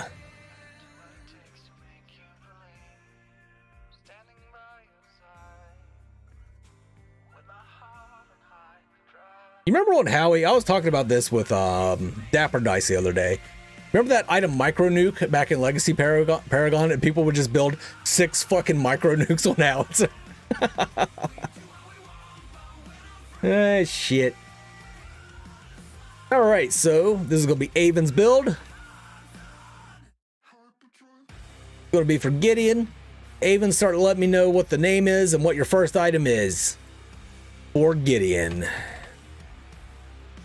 Gideon was one of my absolute favorites to play in the last stress test because he was crazy overpowered.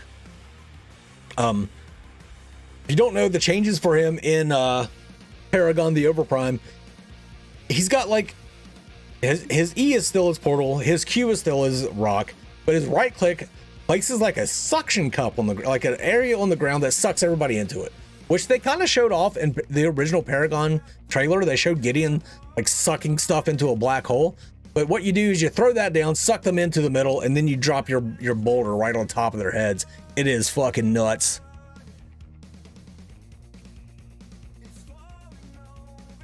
Name it Into the Void. I love it. Flavorful.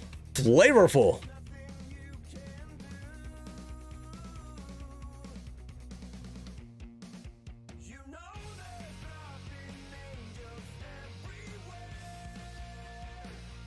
Right on.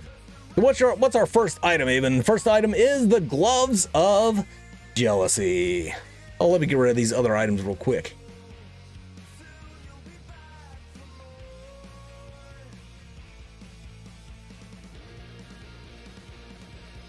Boom, there we go. Go over top of that one. So we got Gloves of Jealousy coming right up. Hot heaping helping of Gloves of Jealousy. What are Gloves of Jealousy going to do for us, you might ask? Well, I'll tell you. They're going to give you 80 magical power, 10% cooldown reduction, and inflicting damage with a basic attack within 6 seconds of using a skill deals bonus magical damage equal to 75% of magical power to the enemy. So you have three different if you count as ultimate damage dealing abilities with Gideon. So you could chain this if you were really good with the rock. So you could hit him with a suction cup, hit him with a basic attack, and then you have that 4-second cooldown on it. You hit him with another boulder, you hit him with a basic attack. It's going to be a lot of damage if you're really, really good at hitting those AoE abilities. Gloves of Jealousy, first item. We're starting off, 2,700 gold for 80 magical power. That ain't bad. That ain't bad at all. I like that start. So what do we got next, Avon? The gravitation bubble is, yeah, it is. It is awesome.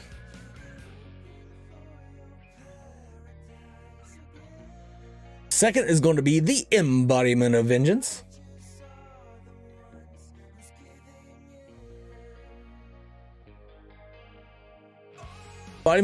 Embodiment of Vengeance is 2,400 gold, gives you 70 magic power, 30% attack speed on Gideon? Really?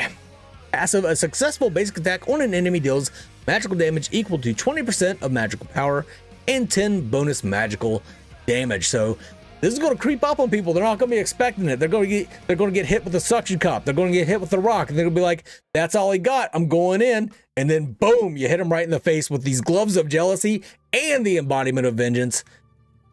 Sneak attack, surprise attack, killed him in the sleep that night. So castles made of sand slip into the sea. Eventually. Boom, there we go. What do we got next? Got your build ready, Cat? Right on. We will do a howitzer build after we're done with this Gideon Into the Void build for Avon.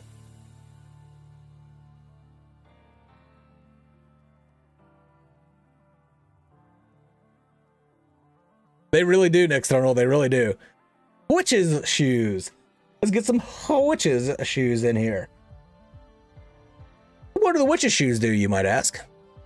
90 magical power, pretty damn good. 10% cooldown reduction passive. Deals magical damage equal to 20% of magical power and 120 bonus magical damage every time a skill deals damage to an enemy hero. Increases the hero's movement speed by 20% for 1.5 seconds. So, if you don't know, Gideon's abilities are further than his basic attack. If you use this, you hit the suction cup, you hit the rock, and you think they're out of range? No, you've got, now with the witch's shoes, you've got some attack speed, so you can rush up, beat him in the head with whatever the hell he throws out of his hands. So pretty damn cool right there. I like the witch's shoes in this build. Whoop, I fucked that up.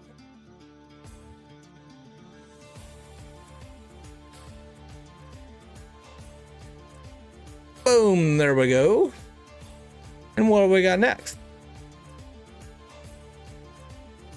Raziel, after Cat, you are up. Do the shoes fit right? They make you more faster, so apparently they do. What's our fourth item, Avon?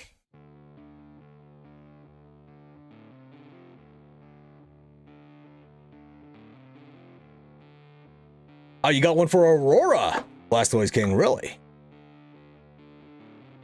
Okay, Rampaging Toto is going to be next. Let me really quickly write down the order that everybody's going in.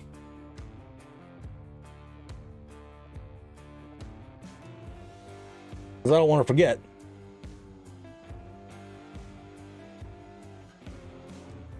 So next is Cat, and Raziel, and Blastoise King. And then I guess Darkly, a build too.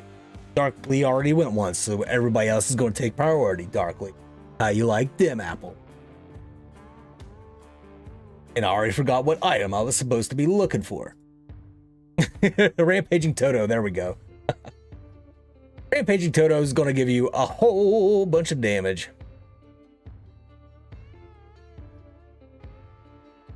There we are. Boom, Rampaging Toto. 120 magical power right off the rip. This is the most expensive item in the game, but the passive increases the hero's magical power by 30%. So just a flat increase across the board for all of your magical damage needs. Rampaging Toto. It'll kill people. Why did that one adjust down so small? There we go. Boom, there we go. Rampaging Toto's our fourth item in this build. And what do we got next? We got the Spirit's Teardrop. That's right, Spirit's Teardrop, a very popular item tonight. Put it in my own build for Shinbi. Well, what is it going to do? Gives you 65 magical power, 250 health. Every damage dealing skill attack on an enemy hero deals 10 magical damage plus 2.5% of magical damage plus bonus magical damage. Do I got magical damage going once? Do I got magical damage going twice? Sold for an equal to 2.5% of the target's max health for 3 seconds. Boom. So this is going to be a bit of a tank shredding item. I don't think it's really going to shred tanks, but it's going to let you deal some extra damage to them.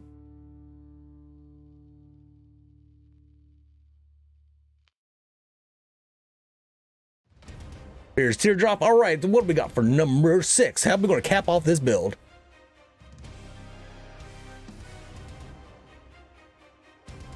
Never correct your...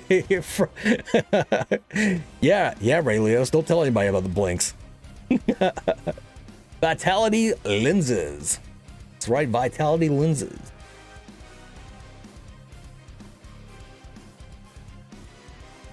So Vitality lenses, this is the first time I think we've seen this one tonight.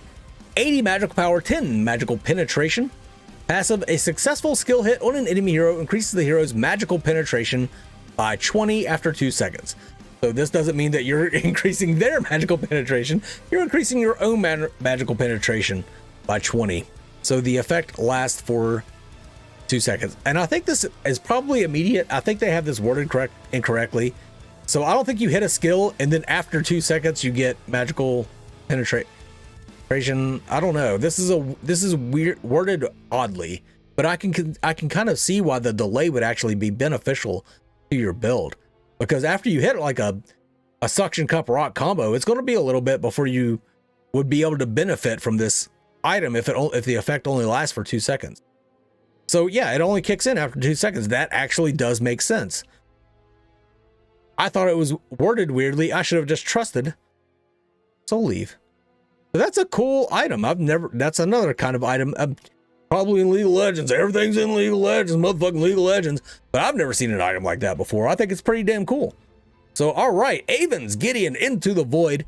We've got the Gloves of Jealousy, Embodiment of Vengeance, Witch's Shoes, Rampaging Toto, Spirit's Teardrop, and the Vitality lenses. I like this build. I personally hardly ever go with any kind of basic attack damage build on Gideon, but I do like this build. It's something I will probably try out at least in the beta test. So let's export this up. Got Gideon into the void. Even.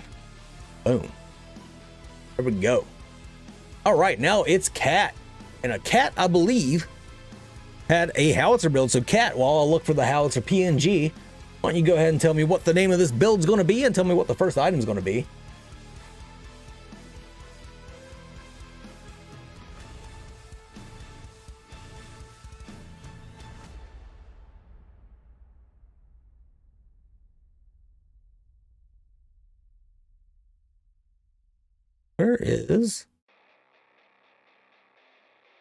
Where's Gideon?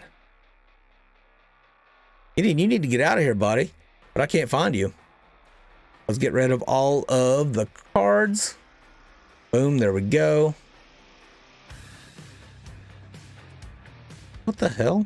There's Gideon. Jeez, Gideon, you're hiding from me. It'll be howitzer. Coming from Cat.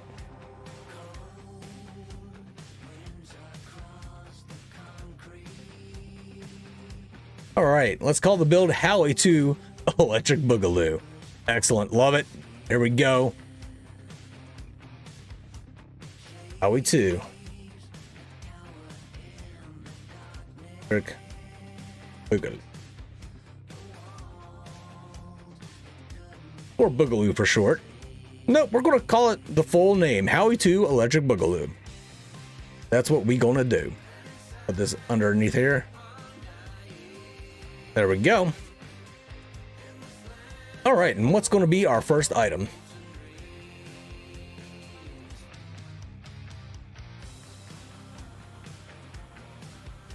Or howitzer, and you're probably like, where'd you get that howitzer PNG? I had to make it myself because goddamn, there is hardly any artwork out there for howitzer.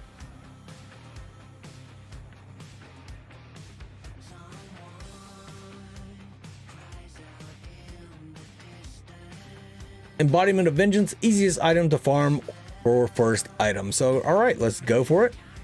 Oh, you have a build for Aurora, Swiftix? Let me put you on the list.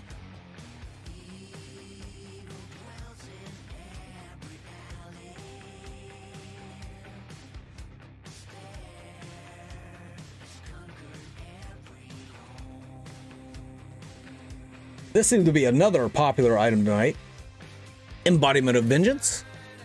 So it only costs 2,400 gold. So I see what you were saying, but it's going to be easy to farm up early. Embodiment of Vengeance, 2,400 gold, 70 magic power, 30% attack speed. Passive, a successful basic attack on an enemy deals magical damage equal to 20% of magical power and 10 bonus magical power. We've seen this one a lot tonight. Very popular item. My question is, will howitzer still have a bit of cleave on his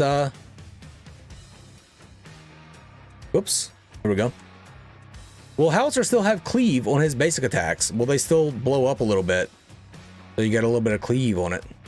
All right, I'm gonna have to cover up Electric Boogaloo here. All right, there we go. So Embodiment of Vengeance is our first item. Oops.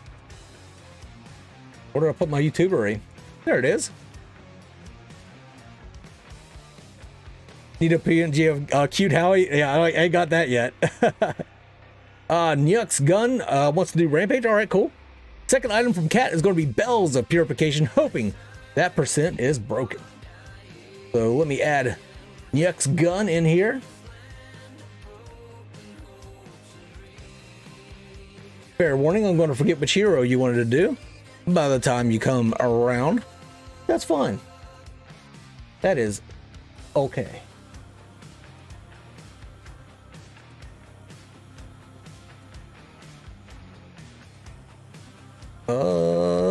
Okay, yeah. Bells of Purification. Yeah. Boom, there we go. Bells of Purification. 60 magical power, 40% attack speed. Another attack speed mage build. Passive decreases the target's magical defense by 8% for 3 seconds every time a basic attack deals damage to an enemy hero. The effect stacks up to 3 times. So you hit them with 3 basic attacks and then you hit them with that R2000 rocket and blow their head clean off their bodies. In there for item 2, and another fairly cheap item. I like that you're taking item cost into consideration when making this build. Definitely something not enough people do.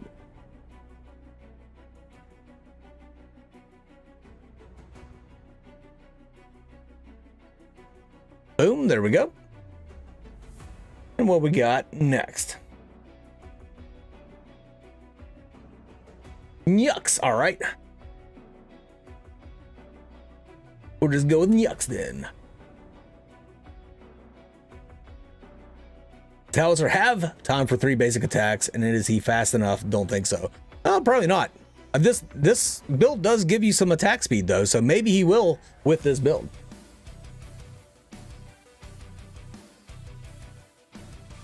All right, third item is the Archon Gospel.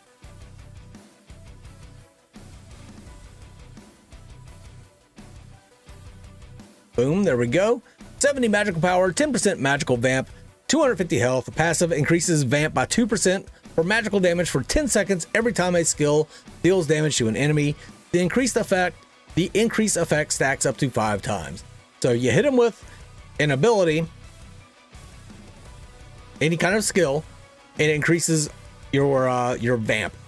So it just says vamp. I wonder if that's omni vamp or just the magical vamp, because this just has base magical vamp for it. Nice sustain item for Howitzer.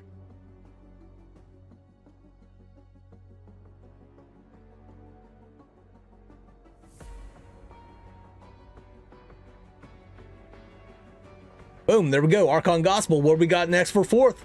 What's our fourth item for Howitzer?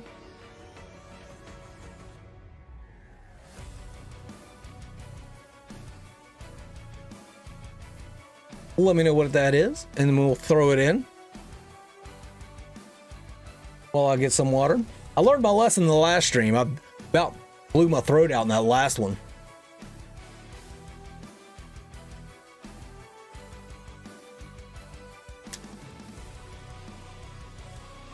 Fourth will be Gloves of Jealousy, hoping it works with Gospel.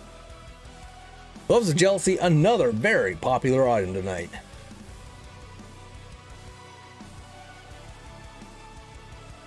So the Gloves of Jealousy, you got 80 magical power, 10% cooldown reduction, passive, inflicting damage with a basic attack within 6 seconds of using a skill, deals bonus magical damage equal to 75% of magical power to the enemy. Again, this is the Stinger boost item for Overprime. So yeah, it should work off of Archon Gospel. You should get some, it should increase your healing that you receive from this empowered basic attack. So it might give you a nice little burst of healing, especially if you weave a rocket in there somewhere.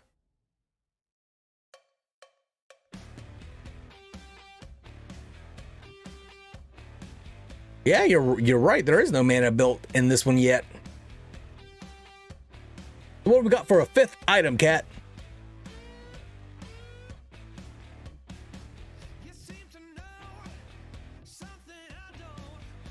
Let me know what our fifth item is. We'll build it in. This will be a build, since there is no mana in the build. This will be a build where you're running out, dealing a whole bunch of damage, as much damage as you can in a team fight. Then, you know, heading back, topping off, and coming back in, dealing as much damage as possible. This item will be Witch's Vial for that burst ganking. All right. And while I'm looking for that, go ahead and hit me with that sixth item while we're at it. Witch's Vial. You get 35 physical power, 70 magical power. A successful basic attack on an enemy increases vamp of all damage.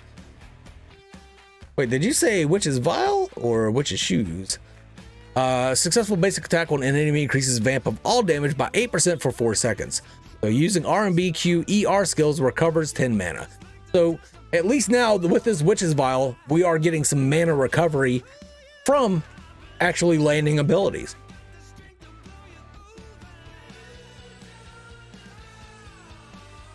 Not a lot of mana in the build, but we do have mana recovery via Witch's Vial. And again, some healing. We can stick around a little longer. This build could be interesting for Wraith 2. It could. It could. You know, a good comeback, Cat. So what's our sixth item?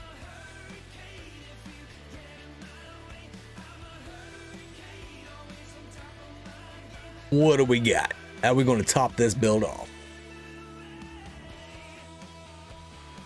I need to move Howitzer down again. Get on down. Get all the way down to the bottom there, Howitzer. Get behind everything. There you go. What's that sixth item, Cat?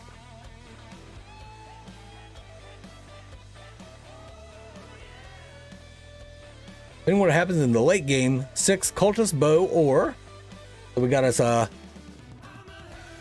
tech piece here.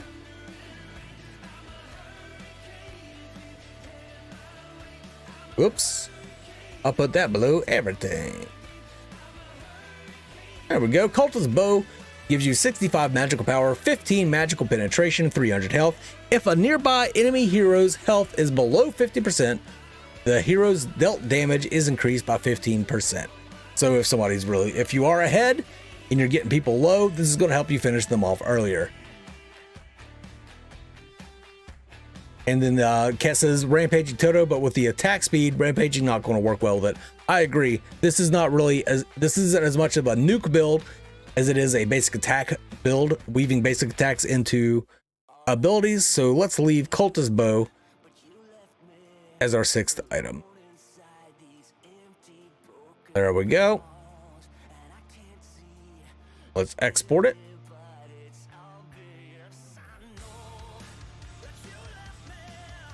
We got Howitzer, 2 Electric Boogaloo. Okay. Boom, there we go. There's our build for Howitzer.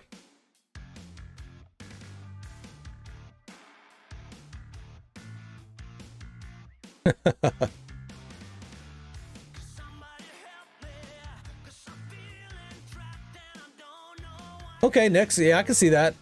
I can see Rampaging Toto working good when you factor all of that in. All right, who was next? Raziel. Okay, I got to go to the bathroom, but I will be right back, and then we'll go with Raziel's build. Raziel, start letting me know who the build is for, what the first couple items are, and I will be right back.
All right, I'm back. My bad. Sorry.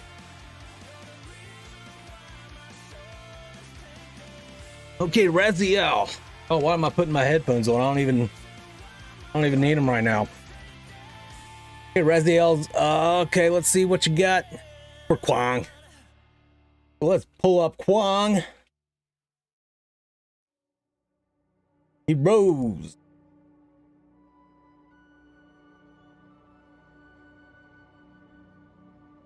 Take you over top of Howitzer there, Kwang.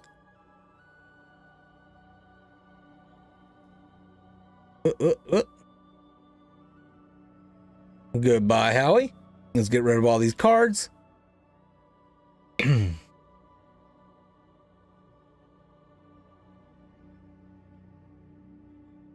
Just walk away, all right? That's going to be the name of it.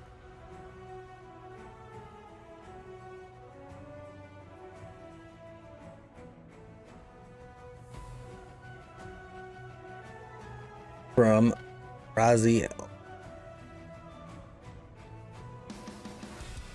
There we are. And you've already got all of them here. Zemia's Toy. Okay. Zemia's Toy, Sweet Life, Zig's Claw Barrier, Swamp Cloak, Dual Moon, and Melodious Spray. All right. In that order. Okay. Okay. You got it. You got it. This is the first we've seen Zemia's Toy, and this Zemia's Toy looks like it's going to be a crazy good item. I should probably change his name to Kwang. He's not Howitzer. Kwang. Go. Items, Zemia's Toy. What does Zemia's Toy do? So this is the first time we're seeing this one tonight. This is a 45 physical defense, 30 magical defense, 250 health, 10% cooldown reduction. The passive deals 34 to 51 magical damage every second to all enemies, nearby enemies, based on the hero's level. Damage is increased by 25% for Tions and by 100% for monsters. So this is just a radiating damage aura around you. It's going to be really good on any kind of bruiser, any kind of tank. I consider Kwong a bruiser, so I think this will be a very good item on him. Plus, you're going to be knocking people up, and they're not going to be able to get away from you, so they're just going to be sitting in there and taking that Xemia's toy damage. I like it. I'm glad we're seeing some bruisery items come into play. Now, the next item that we got is Sweet Life of Zack and Cody. Sweet Life, we got 30 physical defense, 600 health, 250 mana, 10% cooldown reduction. Passive, killing an enemy hero or assisting in a kill recovers 5% of max health and 5% of max mana for 3 seconds. The recovery effect is activated once in 3 seconds, even if multiple enemy heroes are defeated within the 3 seconds. So you don't get 5% if you kill like 3 people all at once. You don't get 15%. You just get 5% for every 3 seconds. This is gonna be really good. Again, very good bruisery item. You're going to be hanging in there. Even if you're not the one dealing all the damage, you're still going to be getting these assists, which are going to count towards this, and they're going to keep you healthy in the middle of these big ass team fights. Sweet Life, very good tanky bruisery item. Nice.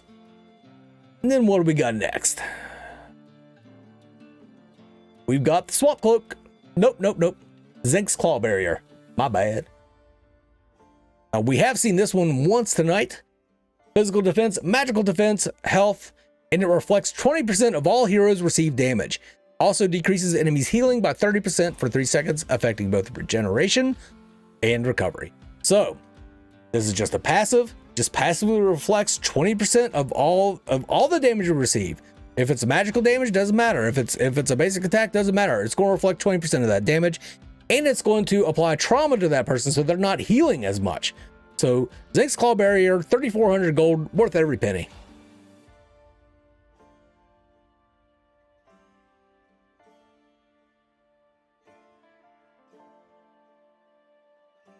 I was ranking these builds on efficacy. I think I would rank this one very high. Very high. So then we got...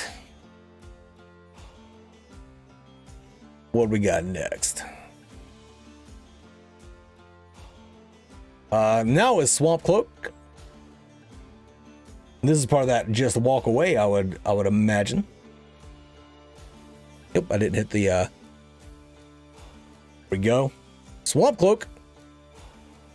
For 3,000 gold, you get 50 magical defense, 500 health, 10% cooldown reduction, and the passive slows nearby enemy heroes by 15%. So just anybody around you is going to be slowed while you have Xemia's toy dealing damage to them. So again, another great bruiser item. This is going to put Kwong into the middle of the enemy team, into their back line, and it's going to be affecting them very negatively as you go along. Swamp Cloak, great item. I believe that's a carryover from the last CBT, from the last beta test that they did. And it was very effective. I use it on steel a lot back then, I believe. And then we have... God, I keep missing it. Dual Moon. This is the first time we've seen Dual Moon tonight. Find out what that's going to do for us. Dual Moon, you get 40 physical power, 400 health. The passive slows enemies hit with a basic attack by 20% for 1 second. Range basic attack slow by 10%. So not only do you have an AoE slow around you while you're dealing damage to people just passively, you're also going to be slowing them by 20% with basic attacks. We'll have to see if the two stack together, see exactly how effective this would be. If they stack together, ain't nobody going nowhere. Where you going? Nowhere. Dual Moon, I like it for the 5th item. And then we've got Malodorous Spray. Again, the first time seeing this item tonight. I'll order a spray for 2,500 or well 2,550 gold.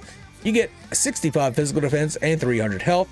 The passive decreases physical defense of nearby enemy heroes by 15%. So again, you're just getting in their face and applying debuff after debuff after debuff while radiating damage around you, while knocking them up, while hitting them with all of Kwang's damage. This, like I said, you don't really need, with how good Kwang's abilities are, you don't even need items. This is perfect for him. Everything's just fairly passive. You just walk into the enemy team and they're fucked. That's kind of what it is. I guess we're calling this the just walk away build because you just want to walk away as soon as you see Kwang. You don't want to even try to engage into him. I think this is going to be a very, very good build. I would highly suggest, if you're going to try Kwang, I would highly suggest trying this build on him. So let's go ahead and pack it up, ship it. Got Kwang.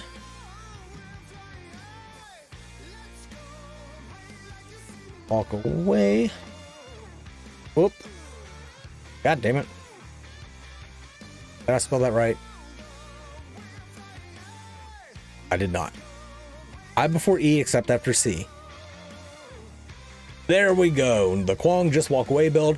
All right, now I need to come through here and read all the comments. Here's a Kalari build. Not sure on build order yet. This should work. Okay, real easy. I can put you on the list for the builds. But next up is going to be Blastoise King.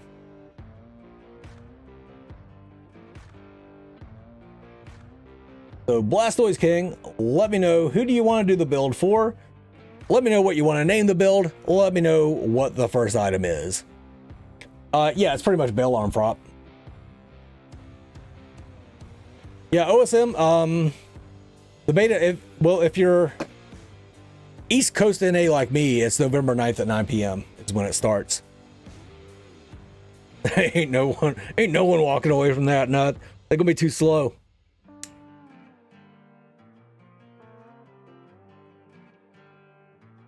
The Blastoise King, if you're out there, let me know who you want to do the build for, what you want to name it, and what the first item is going to be. Aurora, Ice Baby. Dun dun dun dun dun dun dun. He rose. We didn't get to see a lot of Aurora gameplay in these videos that they gave us. Unfucking fortunate. What we did see was all in the Seraph video, and she looked very elusive, to say the least, in the Seraph videos.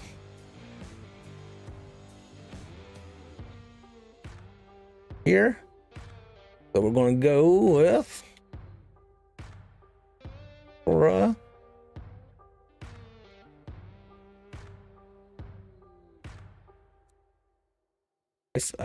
Maybe I'm gonna be from. Okay. We go. Get rid of these cards.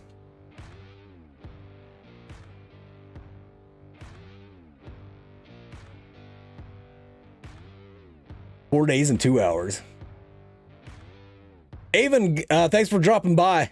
Appreciate it. So, Embodiment of Vengeance. Again, this is a very, very popular item tonight.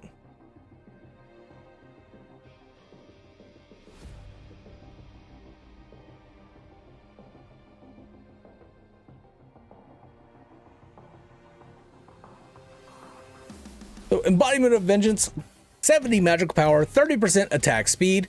Passive, a successful basic attack on an enemy deals magical damage equal to 20% of magical power and 10 bonus magical damage.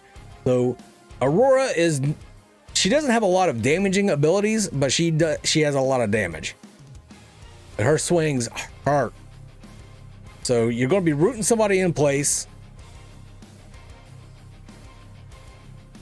So you're going to hit them in the face, and then once you root them, your root is going to hit just a little bit harder because of this item.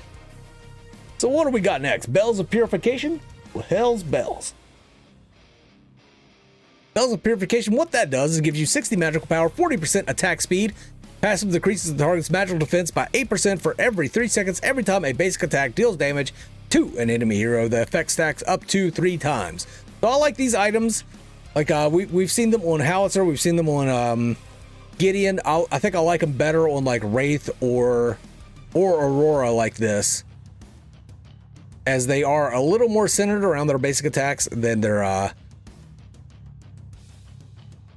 like they have hard-hitting magical abilities, but they're mainly basic attack heroes, I would say. Then we have Gloves of Jealousy.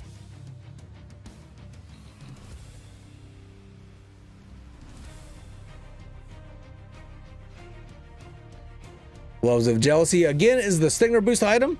I think we've gone over these gloves enough tonight that I don't need to really read it again. Everybody loves the gloves. No glove, no love. Witch's Shoes. Here we go.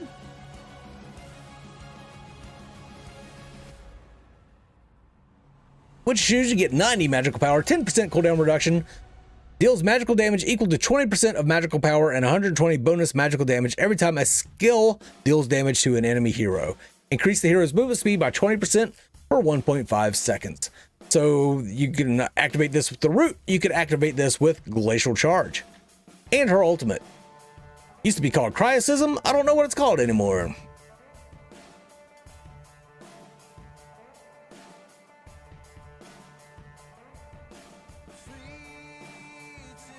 Go. Then we got Sweet Life.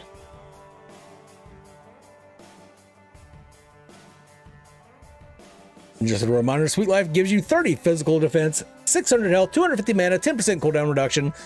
And this is the one where killing an enemy hero or assisting in a kill recovers 5% of max health and 5% of max mana for 3 seconds. And then we know what the stipulations for that are. I think this will be a very... Aurora likes to get, just like Kwang, she likes to be in the middle of a fight so that she can get the max benefit out of her Hoarfrost and her ultimate. So you're definitely going to be getting some multiple kills if you land a really good ultimate with Aurora. So I think Sweet Life is going to be a good item on her. And last one up is going to be Witch's Vial. Witch's Vial, 35 physical power, 70 magical power. Successful basic attack on an enemy increases vamp of all damage by 8% for 4 seconds. Okay, can you imagine? Imagine this. You land your ultimate on Aurora in the middle of a minion wave on multiple enemies. If you have this item, it's just going to heal you back to full. If you were already down, it's just going to heal you back to full, because that's going to be so much damage between all the minions and all the heroes. It's going to be nuts. I really like Witch's Vial on Aurora because she does, again, her basic attacks are physical, but a lot of her abilities are magical. This is going to be a good mix. Really like Witch's Vial on Aurora. The nice build, Blastoise King. I really like this one. This is another one that I would definitely recommend that people try. Let's see, let's export it. Aurora, ice, baby. Boom, there we go. Now who was up next? Swiftix. Swiftix is up next. Let's see what you got. What you got for us, Swiftix? Let me know what hero you want to do, what items you want to build first, what you want to name this build. What are you trying to do with this build, Swiftix? That's what I want to know. Just got in hours. How's everyone doing tonight? Matthew, Joseph, welcome in. I think everybody's having fun making these builds, I think.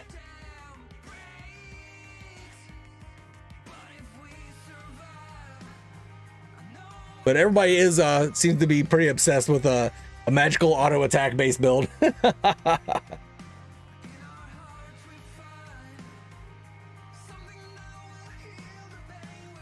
So Swiftix, if you're out there, buddy, hit us up with your build. Let me know who you want to make this build for.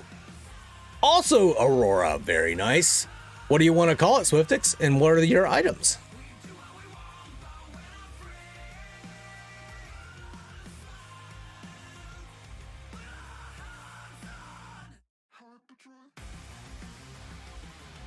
Ooh.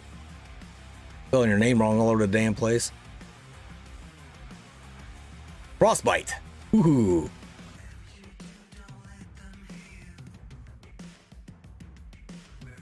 Nice name, nice name.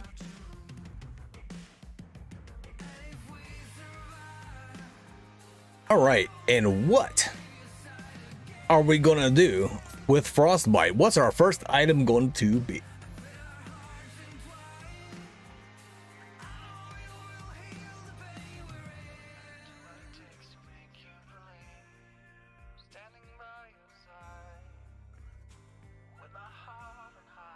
Koji Machado, I 100% agree. That stasis item seems to be the dev favorite.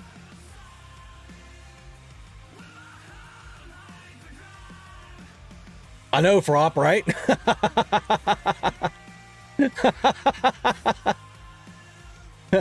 Number 1, Marauder's Watch.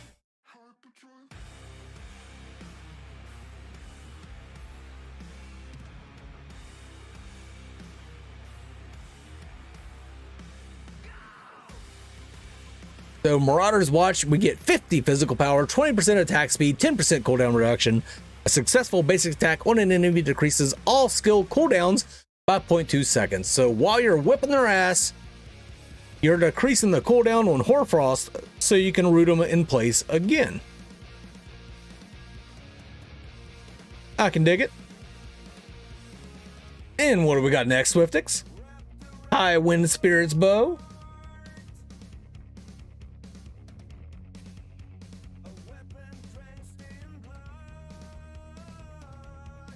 Wind Spirit's Bow, 40 physical power, 25% attack speed. Passive grants acceleration for 1 second when a basic attack deals damage to an enemy. The hero becomes immune to the basic attack movement penalty, so she could just chase people down. I talked about how good this would be on Sparrow earlier, for an ADC to be able to just backpedal without a penalty, without any penalty whatsoever. And yeah, it's also going to, I think it would also be quite good on a melee, because then you don't have the attack penalty. You can just keep running straight into them as they're trying to backpedal away from you. And so this is going to actually also help out with it synchronizes with Marauder's Watch. I can't think of the right word that I wanted to say right there, but you know what, whatever. Next up, Pendant of Confinement.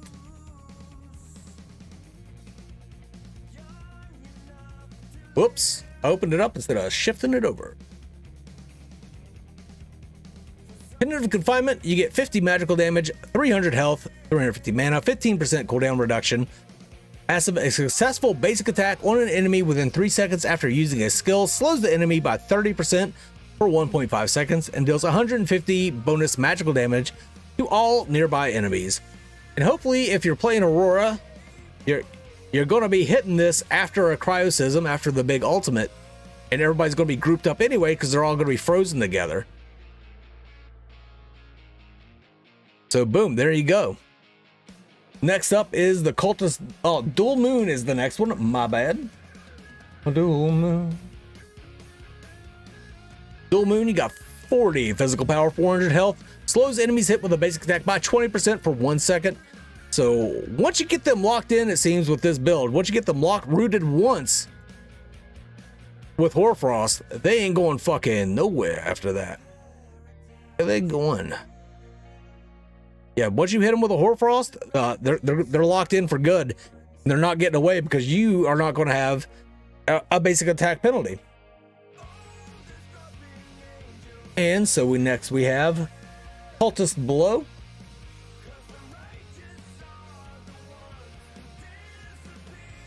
Cultist Blow, we got 65 magical power, 15 magical penetration, 300 health. Passive, if a nearby hero's health is below 50%, the hero's dealt damage is increased by 15%. hopefully you can get this rocking again with her ultimate.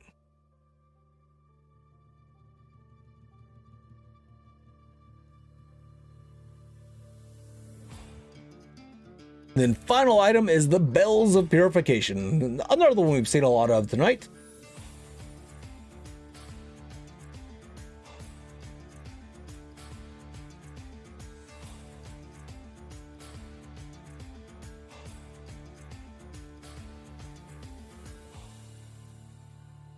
I didn't even read that one, did you? It gives you 60 magical power, 40% attack speed, and the passive decreases the target's magical defense by 8% for 3 seconds every time a basic attack deals damage to an enemy hero.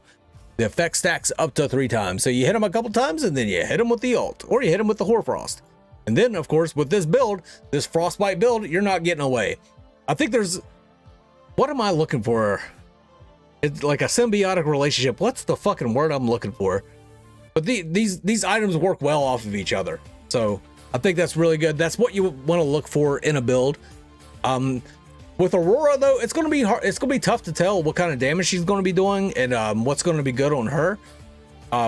It's going to be fun to play her in the beta for real. Like I can't wait. It's been forever since I've played some motherfucking Aurora. So I think this is a pretty good build.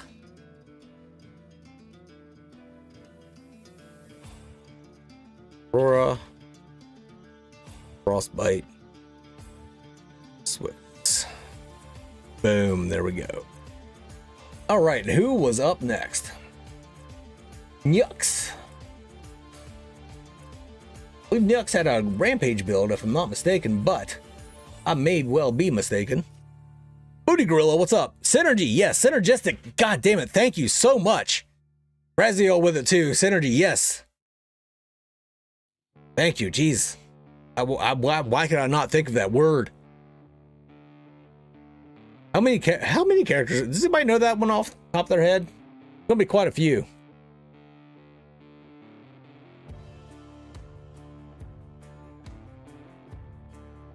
Solo lane Rampage build named Reject Humanity, Embrace Monkey. Okay then. That's a pretty long name, but we're gonna go with it. Rampage, this is a solo lane build.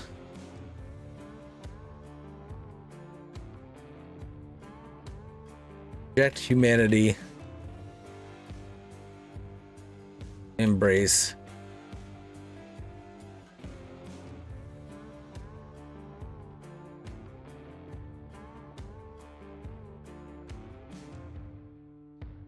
And we'll go with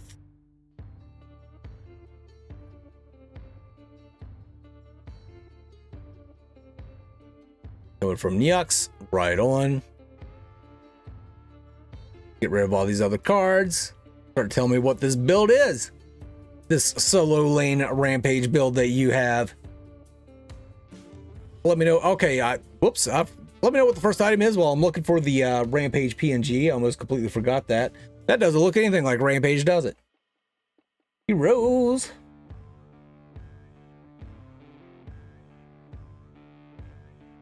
Rampage. Oops, I opened it up. Boom, there we go. Go, big boy. Stick him over top of Aurora. Lead her out. Boom, there we go, Rampage.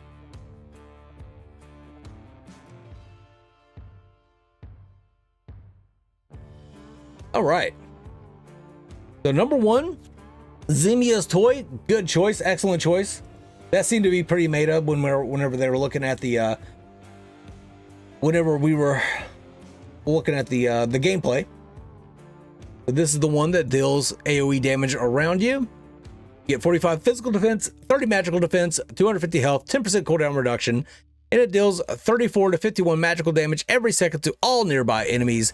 Based on the hero's level, damage is increased by 20%, by 25% for Tions, and by 100% for jungle monster. Zemia's Toy, I think every tank in the game, every bruiser in the game is going to want Zemia's Toy. But it's going to be very, very effective. Yuck says, just a great first item to clear minions easily as a tank. Also gives very diverse stats, which makes it a good against anybody. 100% agreed. It's costly. It's 3,300, but you're going to be building into items that help you out along the way.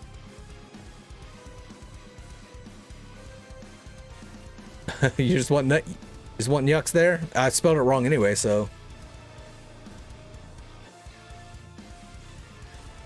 Boom, there we go. Yucks.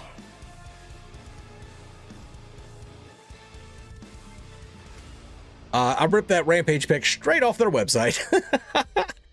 The artificial gravity inductor. We haven't seen this one yet. I think I put this one in my steel build. Artificial gravity inductor, 70 physical defense, 300 health, 10% cooldown reduction, decrease nearby enemies' attack speed by 30% and physical power by 20% for 3 seconds. This isn't active. Of course, Rampage can ult up, get into the middle of the enemy team, activate this, and all of a sudden they ain't hitting for shit and they are hitting slow as fuck. So I think this is a great item for a bruiser Rampage build. 100% approved.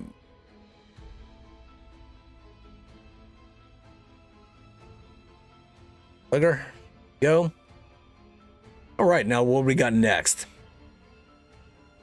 Cooldown reduction is great, and the active is basically a free trade every time it's up. Pretty much. Yucks, Eternal. Oh, Nix. And Nix, you don't have to just hang around since I made you a mod. Like, if you need to go, you can go. I realize this stream has been much, much longer than my normal streams. Okay, number 3, Swamp Cloak would be built second if against a magical laner. Passive is very good, combined with auras that we... Oh, let's go with Swamp Cloak. I like that you're explaining your reasoning behind these. 50 magical defense, 500 health, 10% cooldown reduction. Passive slows nearby enemy heroes by 15%. Again, I like these radiating items on these bruisers. Just passive fucking people over just by being close to them. I think that'd be good on Kwang. That'd be good on Rampage.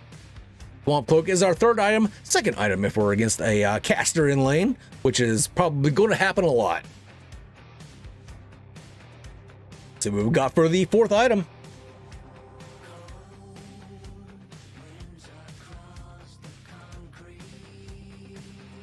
For our solo lane Rampage build here.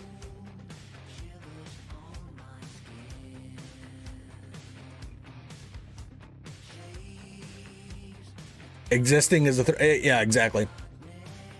Fourth item, Ice Spirit gloves. At this point in the game, you should be team fighting a lot, and this item will have huge value. These gloves were really good in the last beta test. I know that for damn sure. Ice Spirit gloves. 70 physical defense, 400 mana, 10% cooldown reduction. Passive decreases attack speed of nearby enemy heroes by 25%. So again, like you said, just existing within the enemy team is going to make their life hell. So their attack speed is going to be slowed down even more. And they're going to be doing less damage because of artificial gravity inductor. So I wonder if they stack. I wonder if it goes up to 45% or 55%. I can't math. Attack speed reduction. That would be nuts. That would suck so bad if you were trying to fucking shoot at somebody. Ugh. Number 5, Haleen. Very cheap and should be very valuable to reduce critical damages in the late game. So the Haleen armor.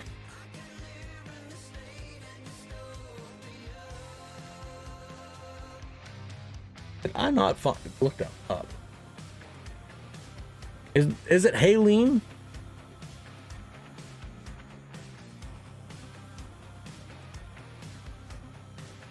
Guardian of Haleen, that's what it's called.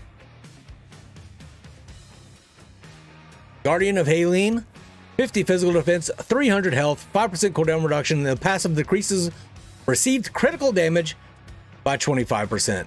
So if somebody hits you with a crit, it's gonna hurt a hell of a lot less. People seem to think that Rampage is like super tanky. He's a health tank and he's a bruiser, but I find that I like Steel and Sevarog just a little bit tankier than Rampage. Rampage is more bruisery, but he's on the tankier side of bruisers, I would say, instead of being on the bruisery side of tanks. So I think Guardian of Haleen will be great on him because you don't want to take too much damage as Rampage.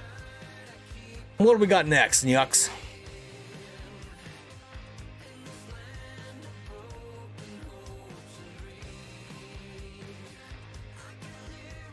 All right, on next, right on.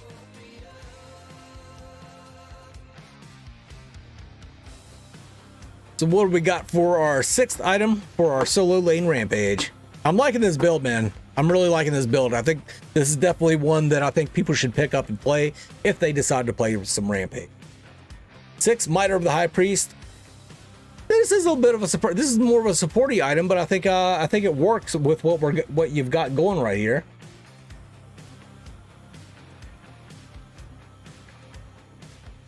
The Mitre of the High Priest gives you 25 physical defense, 30 magical defense, 200 health, 10% cooldown reduction, increases physical defense of everybody around you, physical and magical defense, and it gives you and everybody around you a shield. I don't hate it, not at all.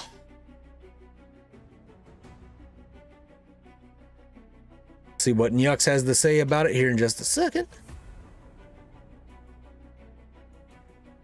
You know, this is surprising, but I think he should totally be able to take an item like this. Yeah, I think he should too.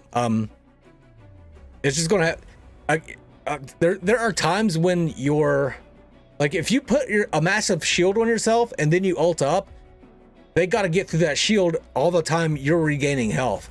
So they got to get through that shield before they can even get to your health while your health is regenerating like crazy. So I like this item on Rampage. I like this build in general. I think this is a very good Rampage build. So let's cut it and ship it. Yeah.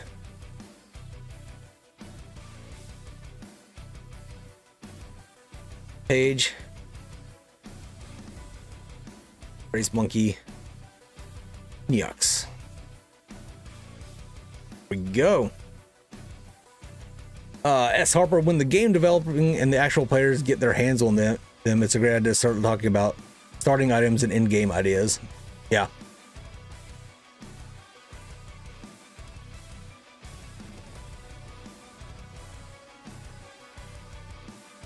Yeah. Feng Mao, I think you would definitely build a little bit differently than this.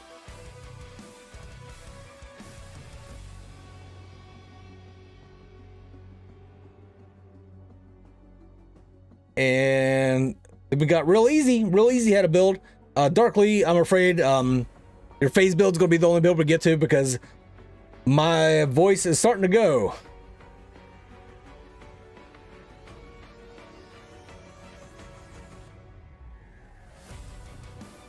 So real easy, who do you want to build for? What do you want to name it? And all that good stuff.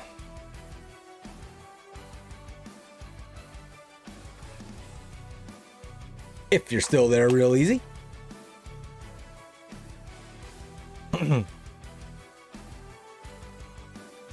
Yeah, it's very hard whenever you're doing these builds to pick because there's a lot of really good items.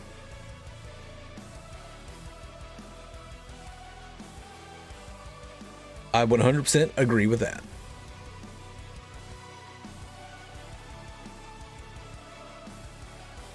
Really says I changed my build a bit, so I will give it as we go. All right, so who's it going to be for, real easy?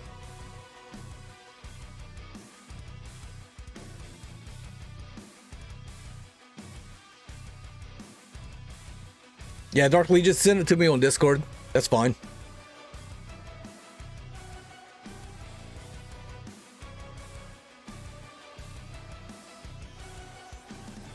Real easy, just let me know who you want to build this for.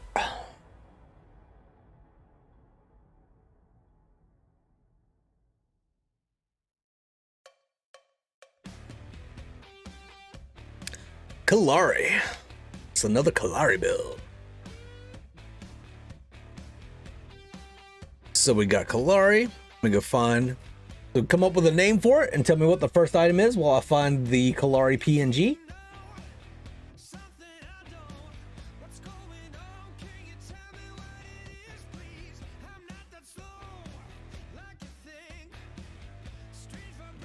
There you go, Kalari. So let's move you down right there. Get rid of Rampage. Good stuff.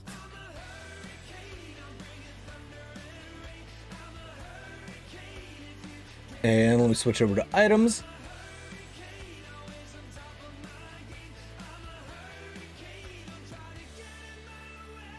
Boom, there we go. All right. Let me know what items you want for your Kalari build, and let me know what you want to name it.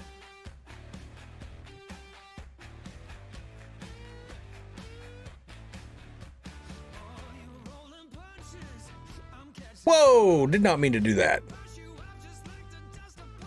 Let's delete that little layer right there.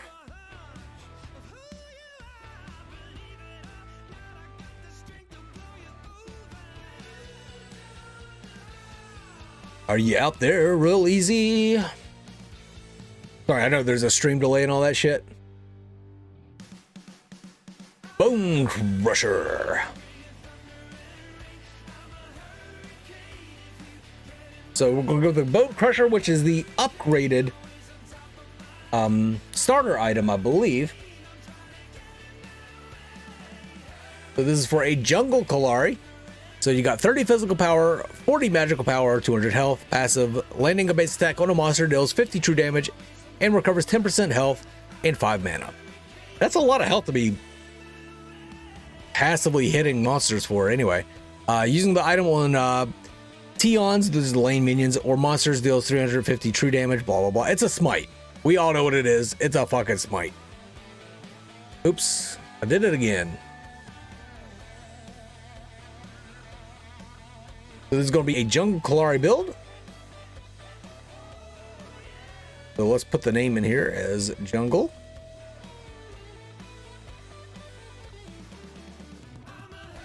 I'll give that a little bit of a stroke. Boom, there we go. Coming from real easy.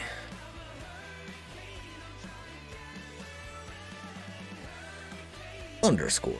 Let's see.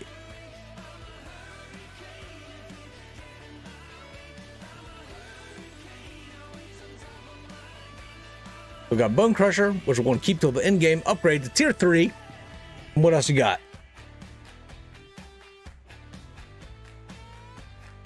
All right, Ray Leos. After this one, I'm gonna be closing down the stream. Great Sword of the Hurricane.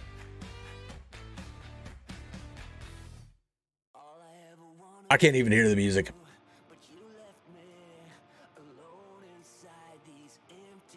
Oh, Jungle, get down here, Jungle. The Great Sword of the Hurricane, 35 physical power, 300 health, 15% cooldown reduction. Decreases the enemy's physical defense by 4% and increases the hero's physical defense by 5 for 6 seconds every time physical damage is dealt to an enemy hero. The effect stacks up to 7 times. I believe the dagger does physical damage, and of course her basic attacks deal physical damage all over the place.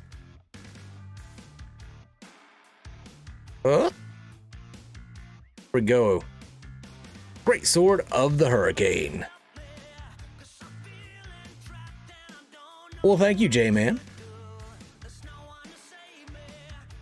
Call it Hurricane while we're at it. Good to go.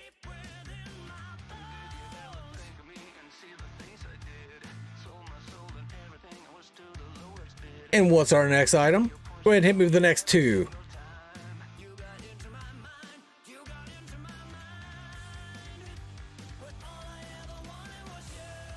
Hit me with the next 2 items for the Kalari Jungle Hurricane.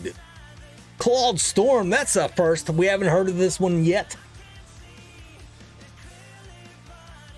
So, what does Clawed Storm do for us?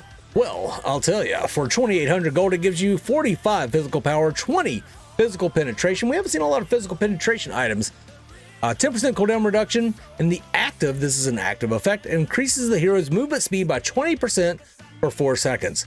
So, you know, you're not stealth forever. So you can stealth and increase your movement speed by 20% and just zoom into them. They won't know where the fuck you came from because you're Kallari. And it's got that physical power and the physical pin. Really, I like this item on Kallari. I do. Do I like Kallari? No. Do I like this item on Kallari? Yeah.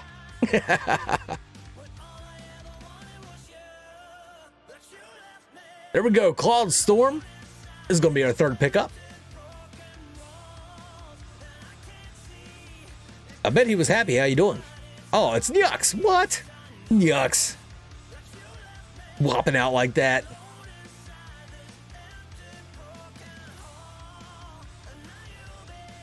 Okay, Rayleos, if you want to do your magical jungle grux, I am intrigued enough. But I swear to God, if it's embodiment and bells and gloves. Okay, Spirit's Fang.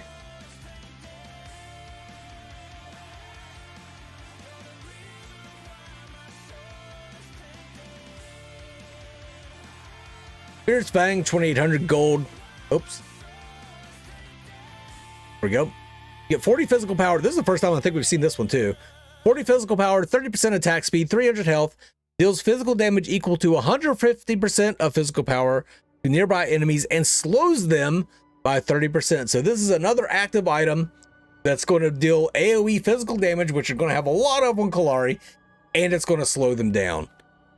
I don't know why we haven't seen this in some builds yet, because that seems pretty fucking crazy.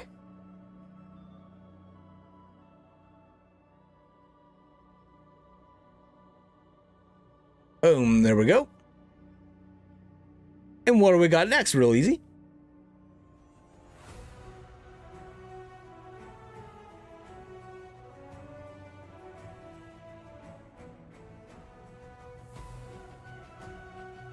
Sage's Whip? Okay, okay. That does look interesting, Rayleos, but it does look a lot like some of the builds people have done for like FaZe and everybody else. I mean, it's got some differences. It's definitely got some differences. We'll do it. We'll do it up. We'll do it up, Rayleos, after we're done with this one, and yours will be the last one we do, though. So real easy. Let me know what the fifth item that you're going to build is.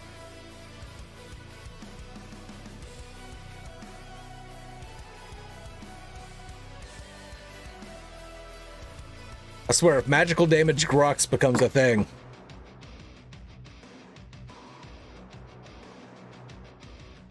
The Sitar Chainsaw, only the second time we've seen this one come up tonight.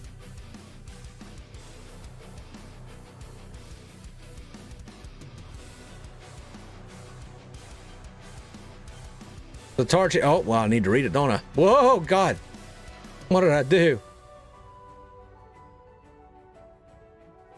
There we go. So Sitar Chainsaw, 50 physical power, 30% nullified physical defense. I don't know how that's different from penetration, but it is, I guess. Deals 15% bonus physical damage to an enemy hero with higher max health than the hero. That's going to be a lot of people that for Kallari. Kallari's a fairly low health hero. When the health difference is more than 1,400, bonus physical damage reaches the maximum. So a good pickup for Kallari, I do believe. It's gonna be a high damage Kallari too, as she should be. You want to burst a Kallari. And then the last item is the Fanatic's Dessert.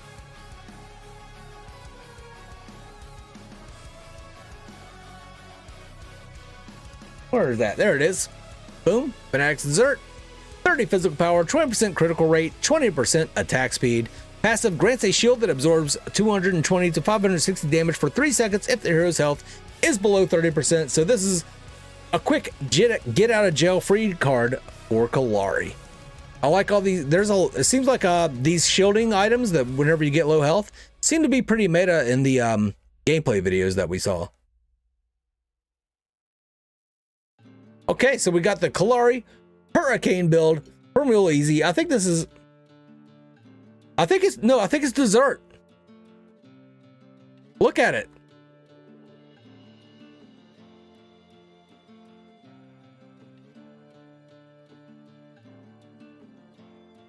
Look at it. That's a dessert. And it's spelled dessert.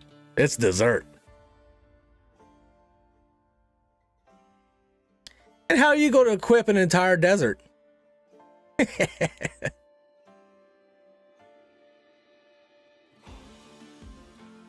Boom, there we go. So let's cut it and ship it. I like this build for, this is another build that I would suggest that you guys try. Larry Hurricane. This is from Real Easy. Save it up. Yeah, this is another build that I think actually will work really well. So give this one a try if you want to play some Kalari. All right, now last one up is going to be Ray Leos's Magical Grux build. What's up? Oh no, sorry, my cat's all wondering what the fuck's going on.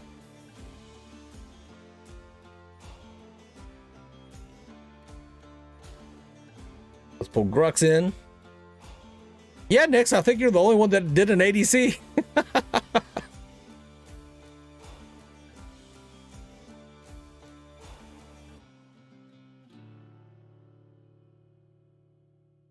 Where's my Kalari? Ow, Jesus Christ, cat. Ow, ow, fuck.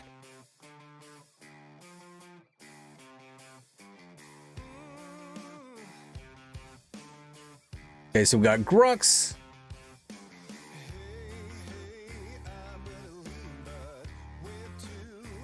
Got magical damage.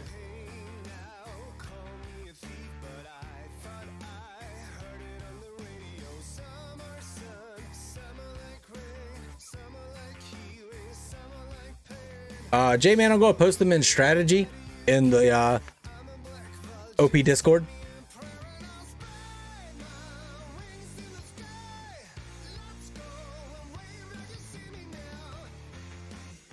Yeah, definitely cat attack. She was okay. No, get off my tower. Yeah, okay. She's gonna turn my computer off. No, no, please, no, don't do it. Oh my God, down from the.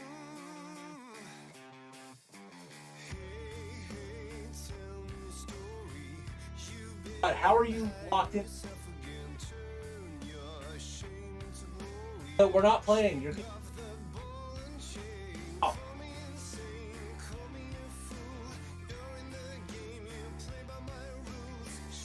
This fucking guy right here. This fucking girl. Yeah, you.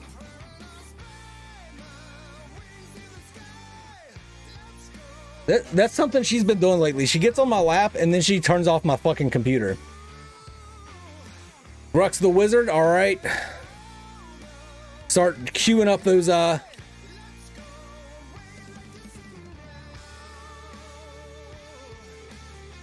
the items that you want to build on this Wizard Grux.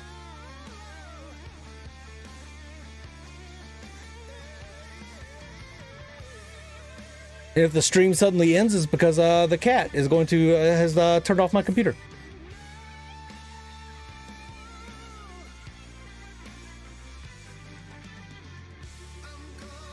Now I know you listed the items earlier. Okay, Sectricta mask.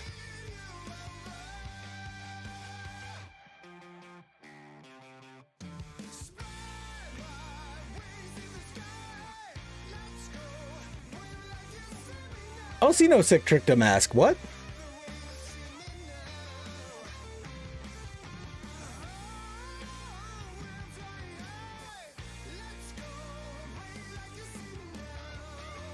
Oh, it's based on his E?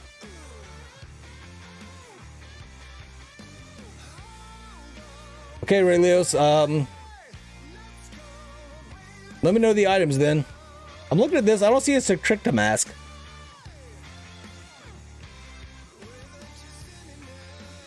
Is that even a tier 3 item?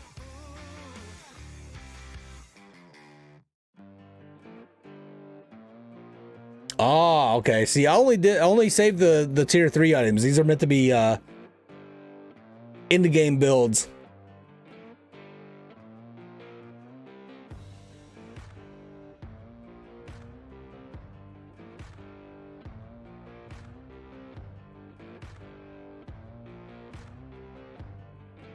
Early Bone Crusher as a jungle item. So I can put Bone Crusher on there. Bone Crusher, my bad. My brain sees that and immediately thinks Crusher, not Crasher. So this is just the Smite item, the upgraded Smite item for junglers. So apparently this is a Jungle Grux build. Boom, there we go. And then we got Cultist Blow.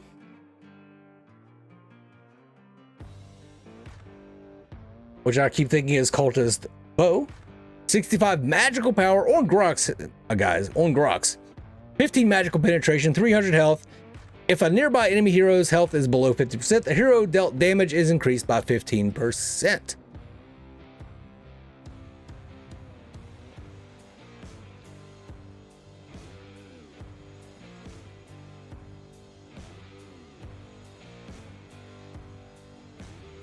There we go. Got the Cultist Blow.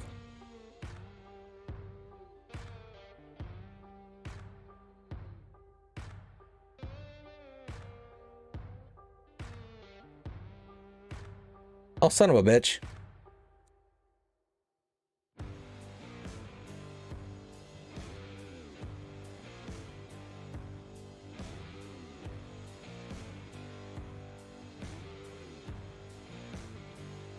We report this Sec 69 fun.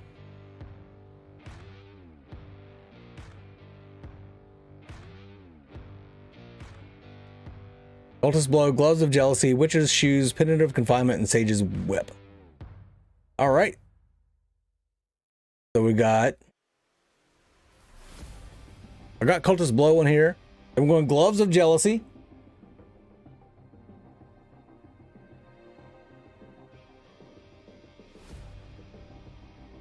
So that's the Stinger Boost item. We've seen this one plenty of times tonight. I don't think I need to go over it again. Everybody wants to build the Gloves of Jealousy. We got Witch's Shoes, another popular item. We get 90 magical power, 10% cooldown reduction, deals magical damage equal to 20% of magical power, and 120 bonus magical damage every time a skill deals damage to an enemy hero. Increases the hero's movement speed. I wonder if that's going to work, if that would work off of his bleed. Like, if every time that bleed ticks, is Witch's Shoes going to proc? Nope, it's a 10-second cooldown.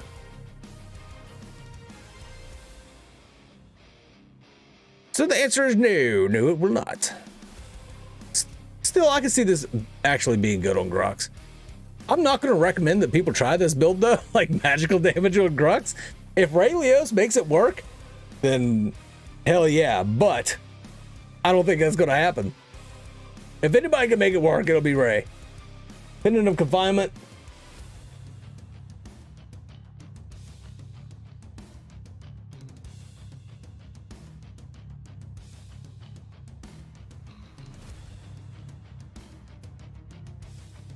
We got 50 magical defense, 300 health, 350 mana, 15% cooldown reduction. And the successful basic attack on an enemy within 3 seconds after using the skill slows the enemy by 30% for 1.5 seconds and deals 150 bonus magical damage to all nearby enemies. And since we have a bunch of magical damage already built into this kit, it should synergize pretty well.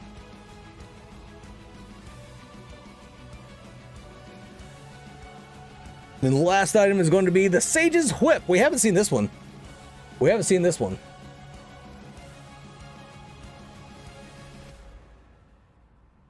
What does the Sage's Whip do? 75 magical power, 300 health.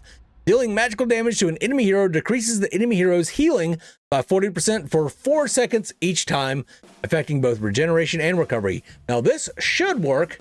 I would think this would work with his bleed. I think his bleed is magical damage.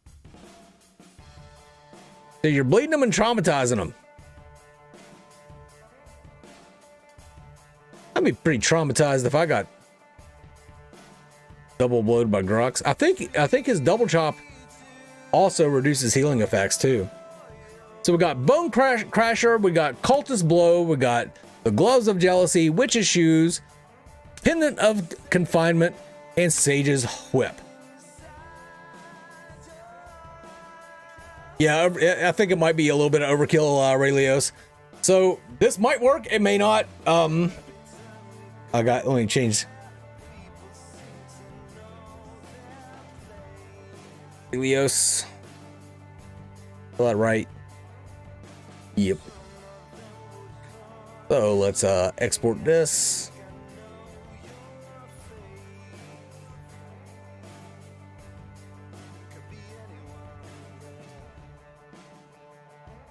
And save. Right on. The only ability which scales with magical power on Grux is his ultimate. So your ultimate will be hitting hard as hell with this, I guess.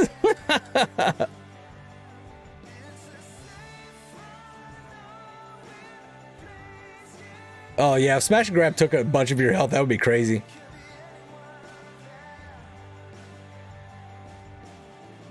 Matthew Joseph, the beta starts November 9th at 9 p.m. EST. That's, of course, if you are East Coast. It runs for 11 days, the final beta test does. It's open to everybody as long as you have a PC. Just whenever it's live, download it on Steam or Epic Games Store, either one, and you're in. There's no keys or anything like that. It's an open beta. Everybody gets to play. And then it shouldn't be too long after that, we'll be getting into early access. But I think, it's E levels up off has magical scaling. All right. So you're just gonna be charging through people and dealing a shitload of damage to them real fast, huh? All right, that is gonna wrap it up for this evening, folks. Thanks to everybody that came out. Thank you so much if you hung out for the entire time. This is probably the longest stream I've ever done. I know people stream for like 24 hours and shit. I don't know how they do it. I can't stream for more than 2 hours without losing my goddamn mind, which I think you've seen me lose my goddamn mind a little bit tonight and a little bit yesterday. So, yeah, that's going to be it for tonight. Will I do? Nobody came up with a build for Seraph. These are community builds. Also, we kind of don't know what Seraph is going to be like yet. We don't know because she was a melee ADC in Paragon, but I don't know if she's going to be a melee ADC in Overprime. Like, I don't know or if she's going to be a bruiser or what. So it would be kind of hard to do a build for Seraph until we actually get our hands on Seraph, which I can't wait. Seraph is a very fun hero. But yeah, that's going to be it for me tonight, guys. Been a good time. Thank you for hanging out. But yeah, I'm going to go ahead and close out the stream. You guys have a good one.